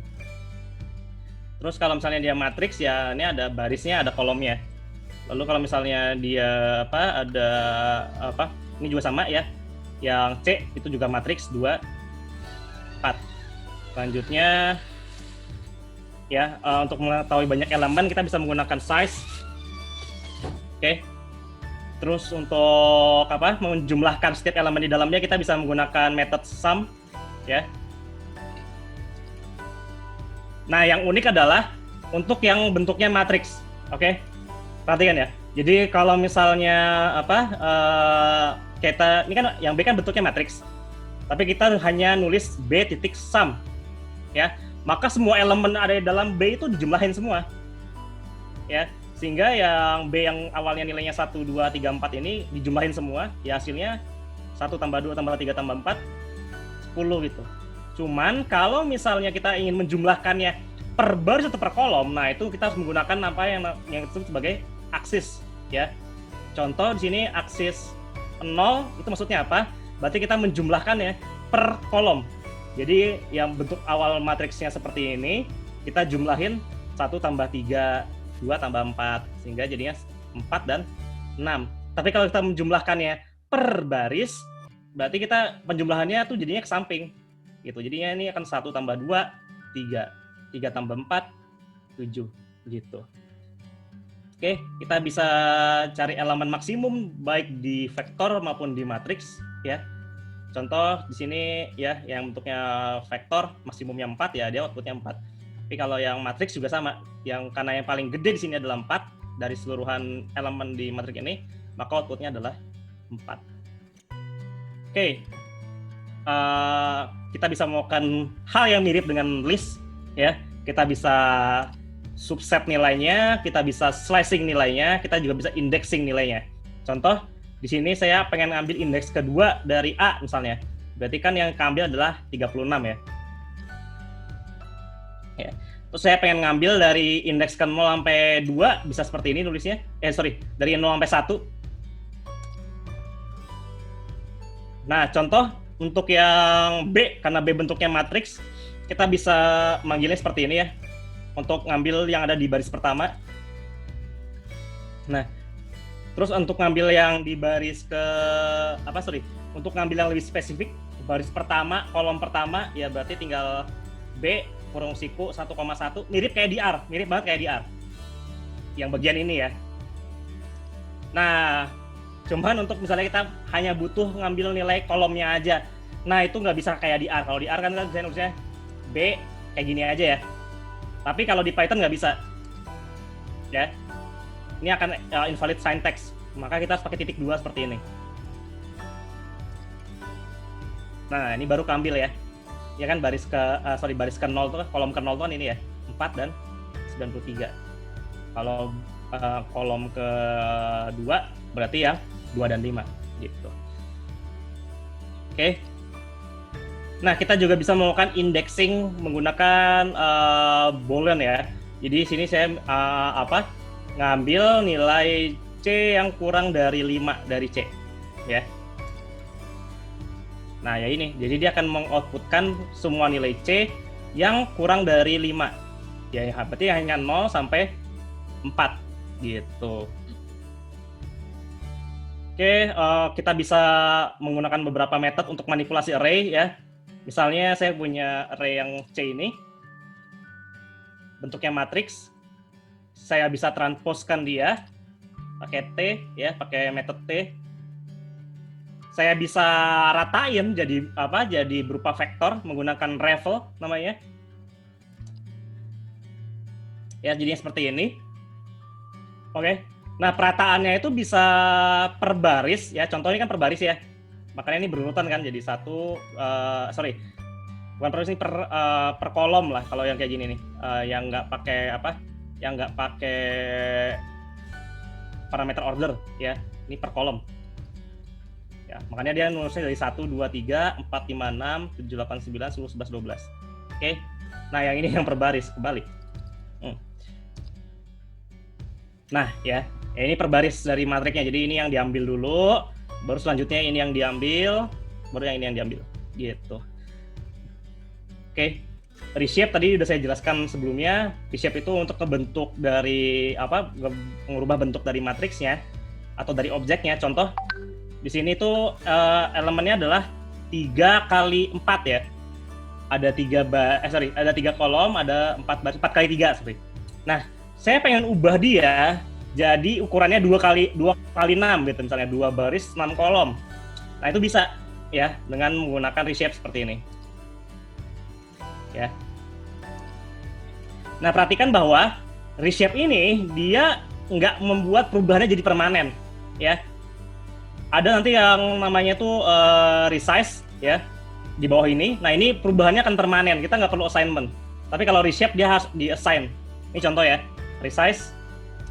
Lalu saya lihat nilai C seperti apa. Nah, ini akan berubah. Yang awalnya dia ukurannya 4 kali 3 jadi 2 kali 6 gitu secara permanen. Oke, ada namanya flatten. Flatten itu fungsinya buat apa? Flatten itu tadi sudah ya. Belum ya. Nah, flatten itu mirip kayak revel. Tanya bentar. Tanya. Kalau dari yang wide format ke long format pakai itu ya? Pakai reshape ya? Iya, untuk mengubah ukuran objeknya. Datanya bisa long ke bawah, misalkan ada yang datanya variabel, kemudian kita rubah menjadi dia ke bawah panjang, misalkan. Wide format into long format lah kalau di data itu. Kalau di R pakai reshape. Pakai reshape, ya betul. Sama kalau pakai reshape gitu. Cuma biasanya kita jarang sih ya, kalau di Python kan kita biasanya ngolah data yang sifatnya tabular kan. Itu untuk reshape-nya nggak pakai NumPy sih, biasanya kita pakai objek data frame pandas gitu. Lebih cepat ya? Atau gimana? Bukan masalah lebih cepatnya, sebenarnya pandas itu juga belakangnya NumPy sih sebenarnya.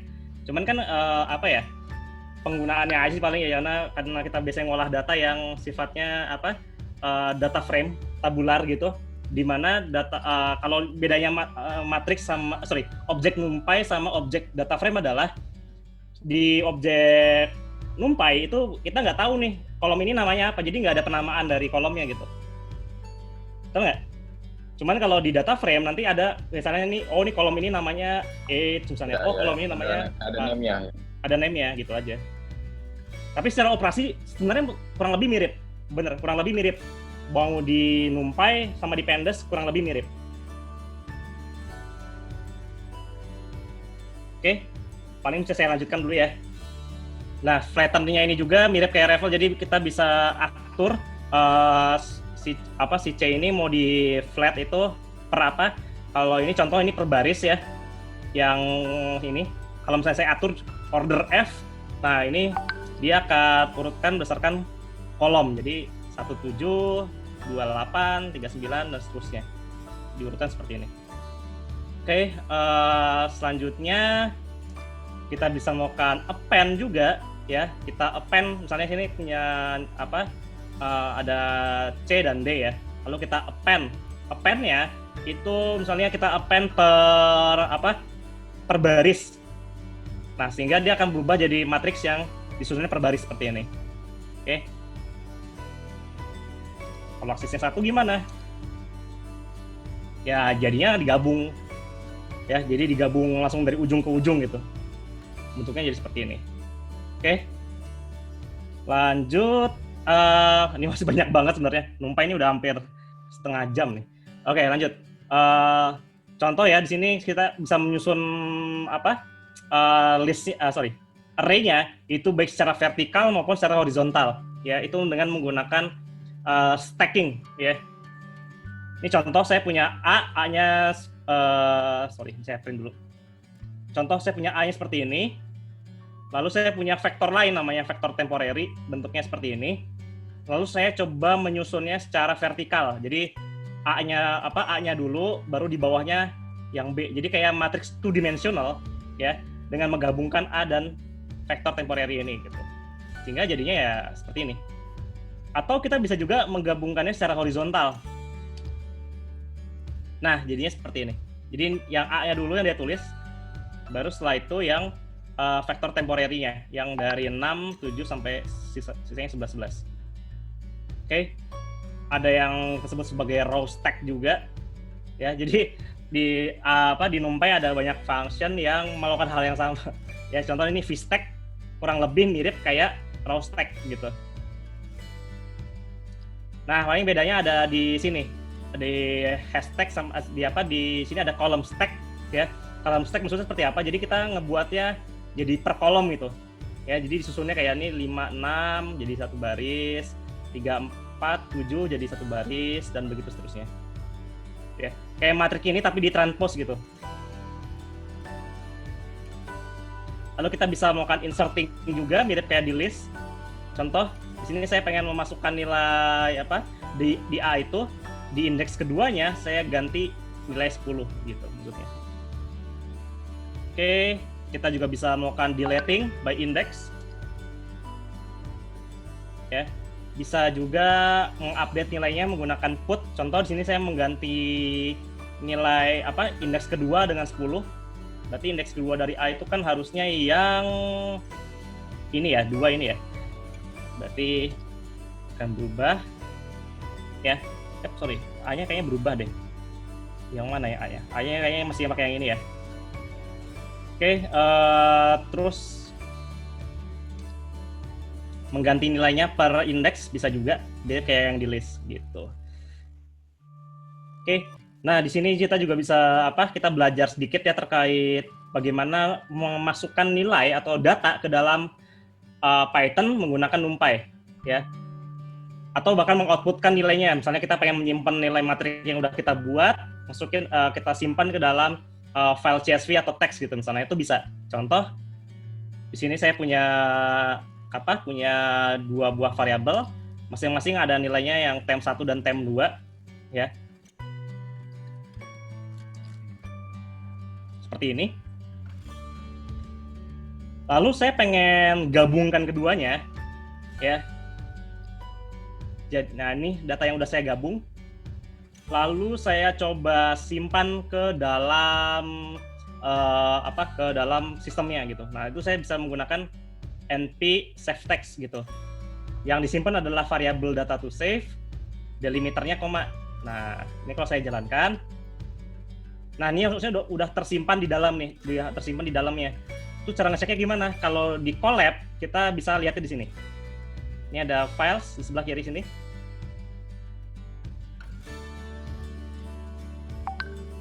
Nah, ini muncul ya. Ada random minus data txt. Kalau pengen download ya tinggal download aja. Oke. Ini kita bisa lihat tuh nilainya seperti ini. Oke. Nah, cuman ini nanti belakangan. Kita bisa load lagi. Ya, ini dengan menggunakan npload. Nah, ini contoh ya. di NumPy kita bisa meload CSV, cuman hasilnya nggak begitu bagus. Ini saya tunjukin hasilnya seperti apa. Nah, kalau misalnya kita ini kan sebenarnya datanya CSV ya. Di sini tuh ada nama kolom ya sebenarnya. Tapi kalau misalnya kita ngebacanya menggunakan NumPy, itu yang dia outputkan adalah matriks seperti ini gitu. Nggak ada nama kolomnya ya, nggak ada ibaratnya nggak ada metadatanya lah gitu. Nah, kalau misalnya kita pengen masukkan metadatanya, itu bisa menggunakan gen from text gitu. Nah, ini ada, walaupun sebenarnya bentuknya juga masih nggak terlalu bagus juga. Ini contohnya dia masih memberi output berupa array juga ya. Nah, nama-namanya itu ada di paling bawah. Wah, nah di sini ya. Jadi ini baru tahu bahwa yang kolom pertama itu ID, kolom kedua itu reasons to absence, kolom ketiga itu amount to absence, dan begitu seterusnya gitu. Kurang begitu enak lah. Nah, itu kenapa kita menggunakan pandas ya untuk mengolah data-data yang sifatnya tabular ya, atau tabel yang ada metadata nama kolom ya, dan sebagainya. Oke. Sampai sini ada pertanyaan sebelum saya lanjutkan ke pandas? Oke, nggak ada kayaknya. Kita lanjutkan. Nah, jadi pandas ini ibaratnya struktur data yang khusus kita pakai untuk mengolah data yang bentuknya tabel ya. Dia ada 3 tipe data di dalamnya. Ada yang bentuknya series ya, yang mirip kayak vektor sebenarnya, cuman dia sifatnya immutable. Maksudnya apa immutable? Jadi size immutable. Jadi dia itu ukurannya itu nggak bisa diganti-ganti, nggak bisa kita reshape lah, ibaratnya seperti itu. Ya, dan struktur datanya homogen kayak vektor. Jadi nilai isinya itu ya, misalnya kalau di dalam series itu isinya angka, ya angka semua. Nggak boleh ada string gitu. Kalau misalnya ada string, ya akan berubah jadi string semua. Kalaupun misalnya di dalamnya ada angka. Nanti kita contohkan ya. Contoh, di sini saya punya array dari 0 sampai 9. Nah, saya bisa bikin dia jadi series dengan menggunakan pd series. Nah, bentuknya jadi seperti ini. Ya, jadi seakan-akan kayak tabel tapi isinya cuma 1 kolom gitu. Walaupun ini sebenarnya bukan tabel banget sih. Jadi ada perubahan perspektif ya terkait tabel yang dimaksud di pandas ini. Jadi kalau yang isinya cuma kolom kayak gini doang, nah ini kita sebutnya sebagai series. Ya. Tapi kalau misalnya ada 2 kolom, nah itu biasanya baru kita sebutnya sebagai data frame. Oke, contoh yang seperti ini. Ya, di sini saya punya vektor, ya. Nah, ini walaupun misalnya ada 2, ya, sini ada dictionary 1, dictionary 2 seperti ini.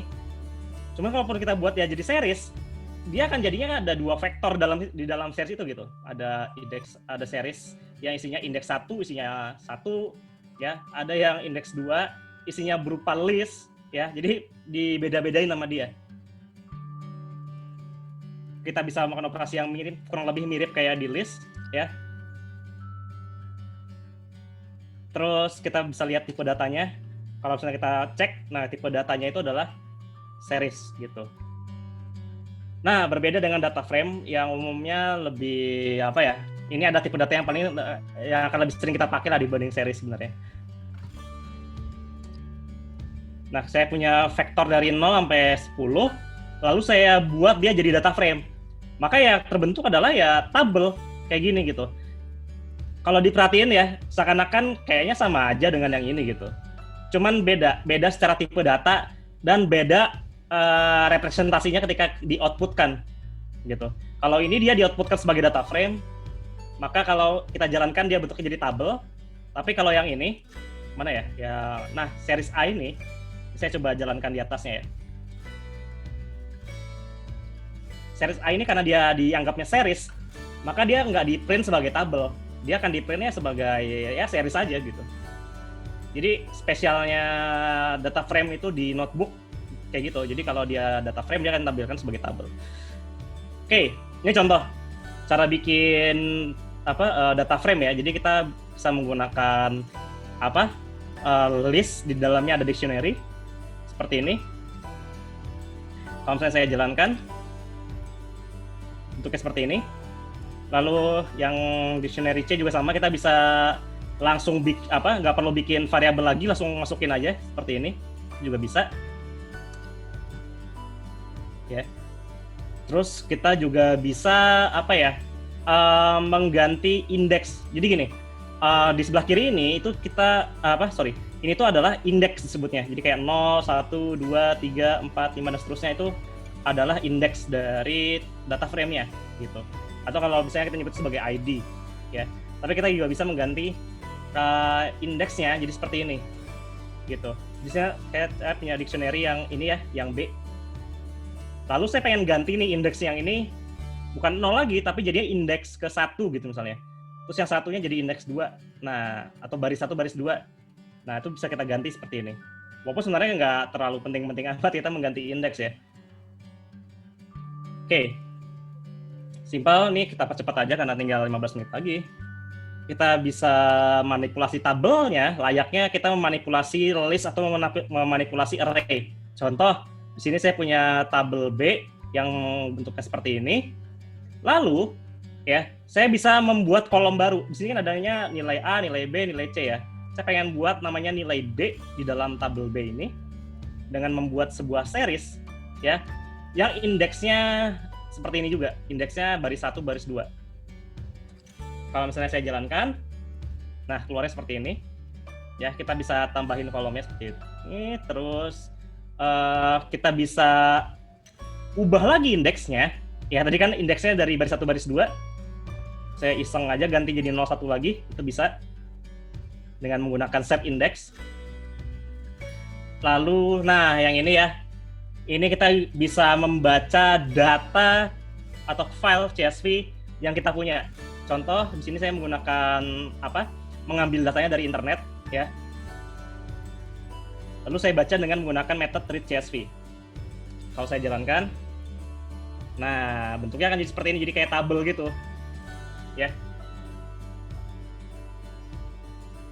Kita bisa manggilnya per kolomnya seperti ini ya, bisa menggunakan titik.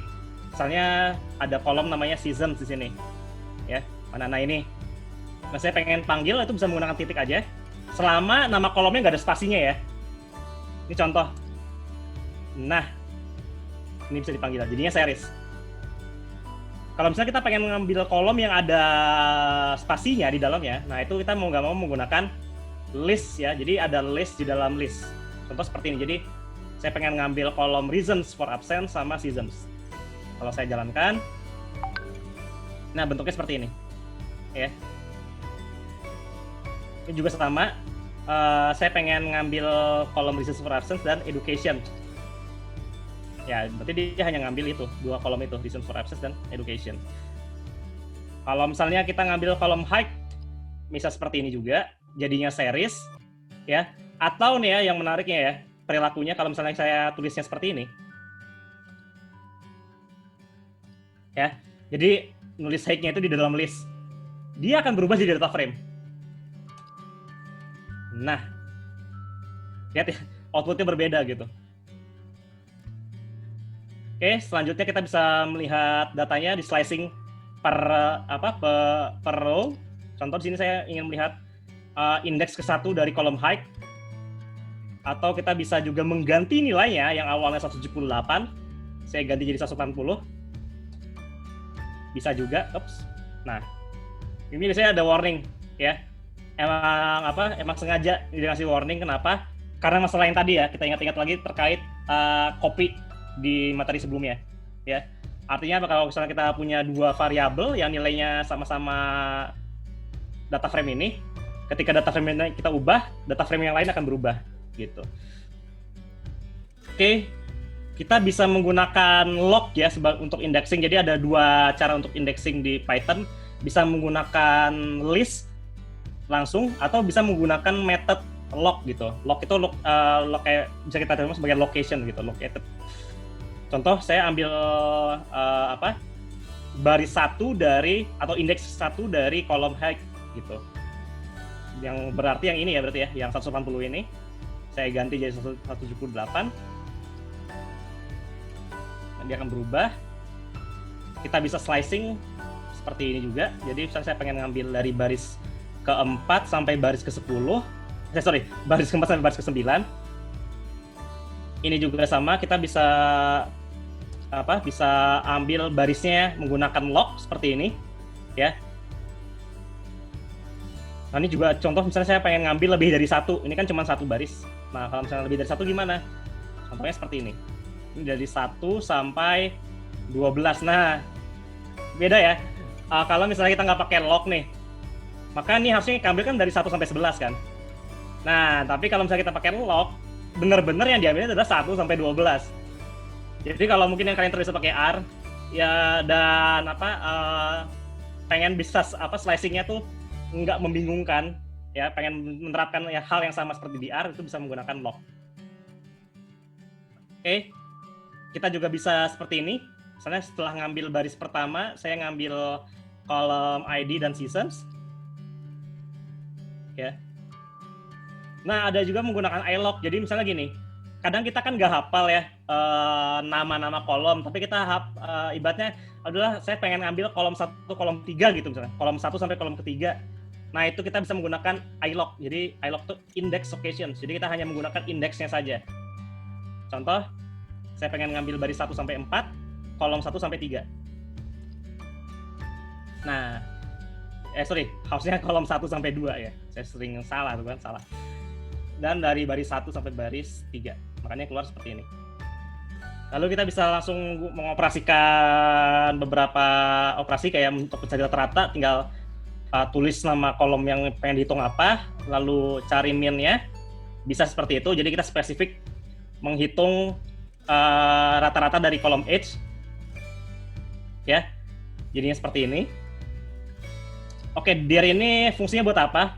Tadi saya sudah jelaskan, jadi dir ini fungsinya untuk melihat apa aja method yang bisa kita terapkan di dalam objek DFH ini gitu.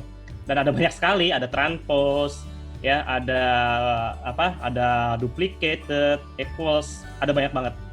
Teman-teman bisa baca dokumentasi Pandas-nya untuk bisa memahami ini semua gitu. Nah, ini contoh ya. Kalau misalnya saya hanya menghitung min dari semua nilai yang ada di kolom tersebut. Nah, itu saya bisa langsung aja data frame titik min gitu. Nama variabelnya apa, titik rata-rata. Maka dia akan menghitung rata-rata dari semua kolom yang bernilai numerik. Ya. Termasuk ID-nya dia hitung. Oke. Ini juga sama, kita bisa meng-query datanya. Misalnya saya butuh data yang umurnya itu di atas 30 sama di bawah 50. Nah, itu bisa menggunakan query seperti ini. Ya. Nah, di sini berarti kita bisa lihat mana age-nya. Nah, ini age-nya ya. Dari 30 ya, antara 30 sampai 50 aja yang diambil. Tapi kalau misalnya agak pusing ya menggunakan cara seperti ini, ya ini agak ribet juga memang. Maka kita bisa menggunakan method namanya method query. Ya, jadinya seperti ini. Jadi age lebih besar dari 30 dan age lebih kecil dari 50. Hasilnya akan sama. Bedanya apa? Bedanya adalah operasi yang di atas ini itu secara waktu lebih cepat dieksekusi ketimbang yang ini. Ya. Jadi kalau misalnya datanya nggak banyak ya bisa pakai ini aja, DF query ini. Tapi kalau misalnya datanya sangat banyak, sangat besar sampai 10.000 baris misalnya, alangkah lebih baiknya menggunakan cara seperti ini aja untuk meng-query data. Oke. Selanjutnya kita bisa ngambil 10 baris pertama menggunakan head ya. Seperti ini. Jadi dia ngambil 10 baris pertama dari 0 sampai 9. Oke, udah banyak banget nih. Udah mau jam 1. Udah mau jam 12. Oke. Selanjutnya kita bisa menggunakan shape ya, beberapa metode ya metode untuk mencari ukuran dari data frame ya. Ini berarti ada 740 baris, 21 kolom. Ada metode describe, itu fungsinya mirip kayak summary di R. Di R kan ada summary ya, yang fungsinya dia akan menghitung semua mengoutputkan semua kayak nilai min, nilai maksimum, nilai minimum. Nah, kalau di Python atau di Pandas lebih tepatnya kita menggunakan describe seperti ini. Nah, kita bisa memvisualisasikan data secara langsung itu menggunakan Pandas ya. Jadi kita panggil dulu library-nya, yaitu matplotlib seperti ini ya. Terus saya coba bikin box plot dari kolom age sama weight. Maka yang keluar adalah seperti ini. Ya. Ini kenapa ini sebenarnya ada judulnya nih, karena gelap sih, saya pakai dark mode jadi namanya jadi nggak kelihatan. Sini ada age, ini ada weight-nya ya. Terus kita bisa melakukan agregasi juga menggunakan baik misalnya gini, kita pengen menghitung nilai min dari education sama age. Nah, itu bisa seperti ini. Nilai maksimum tinggal pakai metode max. Nah, jadi kita juga bisa melakukan agregasi, misalnya kayak gimana ya? Saya pengen menjumlahkan semua nilai yang ada di kolom age sama kolom age ya, berdasarkan kolom education. Jadi kita grouping dulu per education-nya. Education itu ada kayak misalnya kita bagi nih nilainya, ada yang sarjana, ada yang SMA, ada yang SD, lalu kita ukur misalnya rata-rata dari masing-masing tingkat pendidikan gitu. Nah, itu kita bisa menggunakan metode aggregation seperti ini. Group by, lalu dihitung misalnya min-nya gitu. Oke. Mungkin bayangannya kalau yang pernah pakai R itu kita menggunakan DPLWR atau dplayer menggunakan metode group by. Nah, kurang lebih mirip kayak gitu. Yang pernah pakai R ya. Iya. Ini juga sama. Jadi kita bisa outputkan lebih dari satu. Kalau ini kan cuma min-nya doang. Nah, yang ini kita bisa outputkan misalnya min sama nilai maksimumnya itu menggunakan metode AGG, agregat gitu. Oke. Nah, ini ada yang disebut dengan operasi factorize ya. Jadi contoh gini, kadang-kadang ada operasi-operasi yang sifatnya spesifik, nggak ada di pandas atau maupun nggak ada di numpy. Nah, itu kita bisa menggunakan apply ya. Jadi kita membuat fungsinya itu kita langsung terapkan di dalam metode apply. Contoh gini ya, misalnya saya pengen menghitung semua nilai yang ada di sini di dalam kolom height ini, itu nilainya dikali dengan 10. Nah, berarti kita bikin fungsinya seperti ini nih, apply lambda x, di mana x ini adalah elemen-elemen yang ada di sini. Setiap elemennya dikali 10. Maka hasilnya akan seperti ini. Ini mirip kayak apply di R juga, kurang lebih mirip gitu. Jadi kalau misalnya kita punya operasi yang harus dijalankan per baris, itu kita nggak perlu pakai for loop lagi. Kita cukup menggunakan apply ya. Nah, ini visualisasi dasar menggunakan matplotlib ya. Contoh kita untuk manggilannya seperti ini. Jadi import matplotlib .pyplot as plt ya. Jadi plt ini saya bilang lagi sebagai namespace-nya aja untuk mempersingkat penulisan. Nah, di sini saya ada fungsi tambahan atau config tambahan ini untuk mengatur ukuran dari gambar yang dibikin atau plot yang dibikin. Dalam hal ini adalah 10,5 itu berarti panjangnya 10, tingginya 5. Oke, saya jalankan aja. Oke, pembuatan plot di matplotlib ini termasuk agak ribet karena apa? Karena dia merupakan package dasar untuk visualisasi data. Ya, package dasar. Beberapa package kayak misalnya mungkin kita pernah dengar kayak Seaborn atau package-package visualisasi yang lain, itu sebenarnya di belakangnya adalah matplotlib gitu. Oke. Contoh ya, kita langsung aja. Udah mau habis. Saya punya data ada X dan Y ya. Yang mana nilai X-nya itu adalah array random seperti ini, dan nilai Y-nya juga sama ya.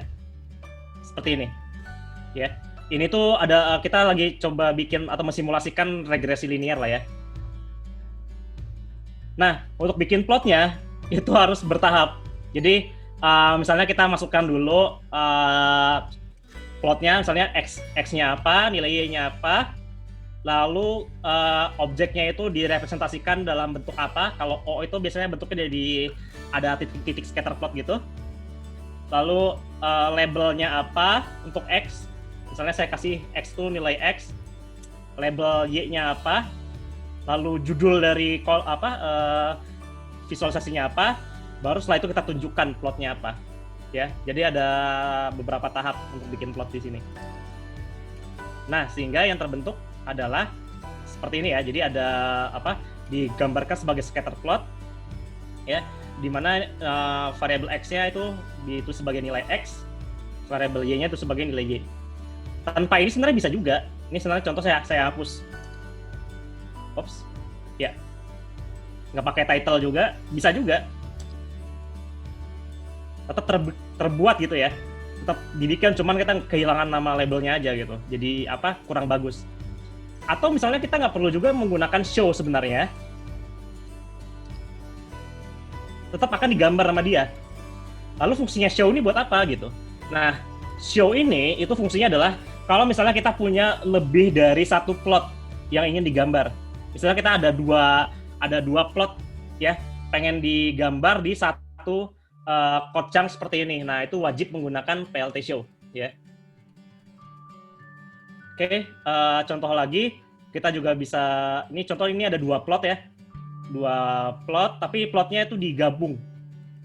Ada yang XY yang tadi, yang ini, sama yang satunya lagi, ini misalnya kayak garis regresinya yang saya pengen bikin. Oke. Nah, mirip kayak di R ya. Di R itu juga konsepnya sama. Jadi kalau misalnya kita punya ada scatter plot, kita pengen nambahin garisnya, ya kita kayak ditimpa gitu. Jadi pertama kita bikin titik-titiknya dulu yang atas. Lalu setelah itu kita gambarkan garis fitnya. Baru setelah itu dibuat macam-macamnya, labelnya, legendnya, baru kita show. Oke. Satu lagi. Nah, ini contoh ya. Sedikit lebih rumit lagi. Jadi misalnya di sini kita pengen menambahkan teksnya. Itu juga bisa menggunakan PLT text. Nah, sehingga bentuknya seperti ini. Jadi bisa dibuat lebih menarik gitu kalau misalnya kita menggunakan matplotlib. Dan memang hasilnya lebih bagus dibanding base R sih. Nah, selanjutnya ini contoh kita bisa langsung bikin garis sinusoidal seperti ini. Ini contoh ya, yang nggak langsung menggunakan yang nggak menggunakan show, tapi langsung misalnya kita butuhnya bar plot nih. Nah, itu kita bisa menggunakan PLT titik bar. Nah, tinggal ambil kolom yang pengen dihitung tuh kolom education-nya misalnya, sama nilainya di mana gitu. Oke, terus ada box plot, kita bisa bikin langsung seperti ini. Ya. Terus ada scatter plot. Jadi by default sebenarnya yang terbentuk itu adalah scatter plot ya. Cuman kalau misalnya misalnya kita pengen bikin spesifik lagi ya kita harus pakai box plot. Harus misalnya pengen bikin bar plot ya tinggal tambahin PLT bar seperti itu. Nah, sebenarnya kalau misalnya kita pengen bikin plot langsung dari data frame itu bisa tanpa harus misalnya kita ambil dulu satu-satu variabelnya enggak. Jadi kita bisa langsung misalnya dari DF nih. DF kan data frame-nya ya. Saya panggil dulu, mendingan biar jelas. Nah, data frame-nya seperti ini. Tapi misalnya saya nggak pengen ngambil kolom satu persatu lalu digambarkan, nggak. Saya udah pokoknya dari data frame ini, saya pengen bikin scatter plot, ya. Untuk kolom X-nya itu, untuk yang nilai X-nya itu H, sama yang Y-nya itu adalah kolom height, ya, kolom tinggi badan. Maka hasilnya kurang lebih mirip kayak yang di atas tadi ya. Bisa langsung langsung terbuat gitu scatter plotnya. Dan kalau saya perhatikan ya, ini labelnya udah langsung dibikin sama dia. Jadi lebih instan kalau misalnya kita bikin bikin visualisasi datanya langsung dari data frame-nya tanpa harus menggunakan matplotlib lagi gitu. Ini juga contoh ya, misalnya saya pengen bikin histogram, ya udah saya langsung dari data frame-nya aja, nggak perlu pakai matplotlib lagi. Nah, jadinya seperti ini. Ini juga sama, saya pengen transformasi data, ini kan datanya agak skew ke kanan, berarti kita coba transformasi log. Nah, agak mendekati distribusi normal. Terus kita bisa langsung buat scatter plot ya, scatter matrix. Itu bisa sekaligus dengan menggunakan pandas plotting scatter gitu. Kalau misalnya kita membuat pakai matplotlib ini bakal ribet banget, harus dibikin satu-satu. Setelah itu kita gabungin. Tapi dengan menggunakan pandas plotting scatter, kita nggak perlu bikin objek matplotlibnya satu persatu, langsung jadi semuanya. Gitu. paling sampai sini visualis pengenalan data wrangling sama visualisasi data yang basic dari Python. Udah jam berapa ini? Udah lewat 7 menit. Oke. Sampai sini ada pertanyaan? Udah ya, ada. Halo? Halo? Ya. Oke. Jadi pakai Panda sama tadi apa? Kalau dia modelnya, saya kan sebenarnya nanya ya, sebelum kita tutup lagi. Kayak model ggplot 2 dan sebagainya itu apa kalau di R kan ada ggplot, ada yang lainnya. Kalau di Python apa ya? Kalau di Python mungkin yang sepadan dengan ggplot itu adalah Seaborn. Ini contoh ya, Seaborn. Bisa buat ilustrasi. Nah ini, jadi kalau di Seaborn itu dia lebih mirip kayak, bahkan lebih bagus dibanding ggplot gitu, dan lebih mudah penggunaannya. Jadi contoh nih kayak mungkin yang ini lah ya, yang dia bentuknya layer juga nggak? Kalau ggplot kan layer gitu. Semuanya sama, layer juga. Ya. Jadi bisa nambah lagi. Betul. Tapi kalau misalnya kita menggunakan Seaborn ya, selama di Seaborn-nya udah tersedia untuk plot instan ya. Contoh misalnya, saya pengen bikin plot kayak gini misalnya. Ini kan kalau misalnya di ggplot kan kita harus bikin layer-layer ya. Ya. Nah kalau di sini nggak, ya udah tinggal bikin displot gitu. Terus kolom apa yang pengen diambil, udah langsung jadi distribusi histogramnya gitu. Dia langsung bikin histogram. Jadi nggak ribet gitu kalau misalnya dibanding dengan ggplot. Walaupun sebenarnya di R itu juga ada yang mirip-mirip kayak gini juga ada. Namanya ggli.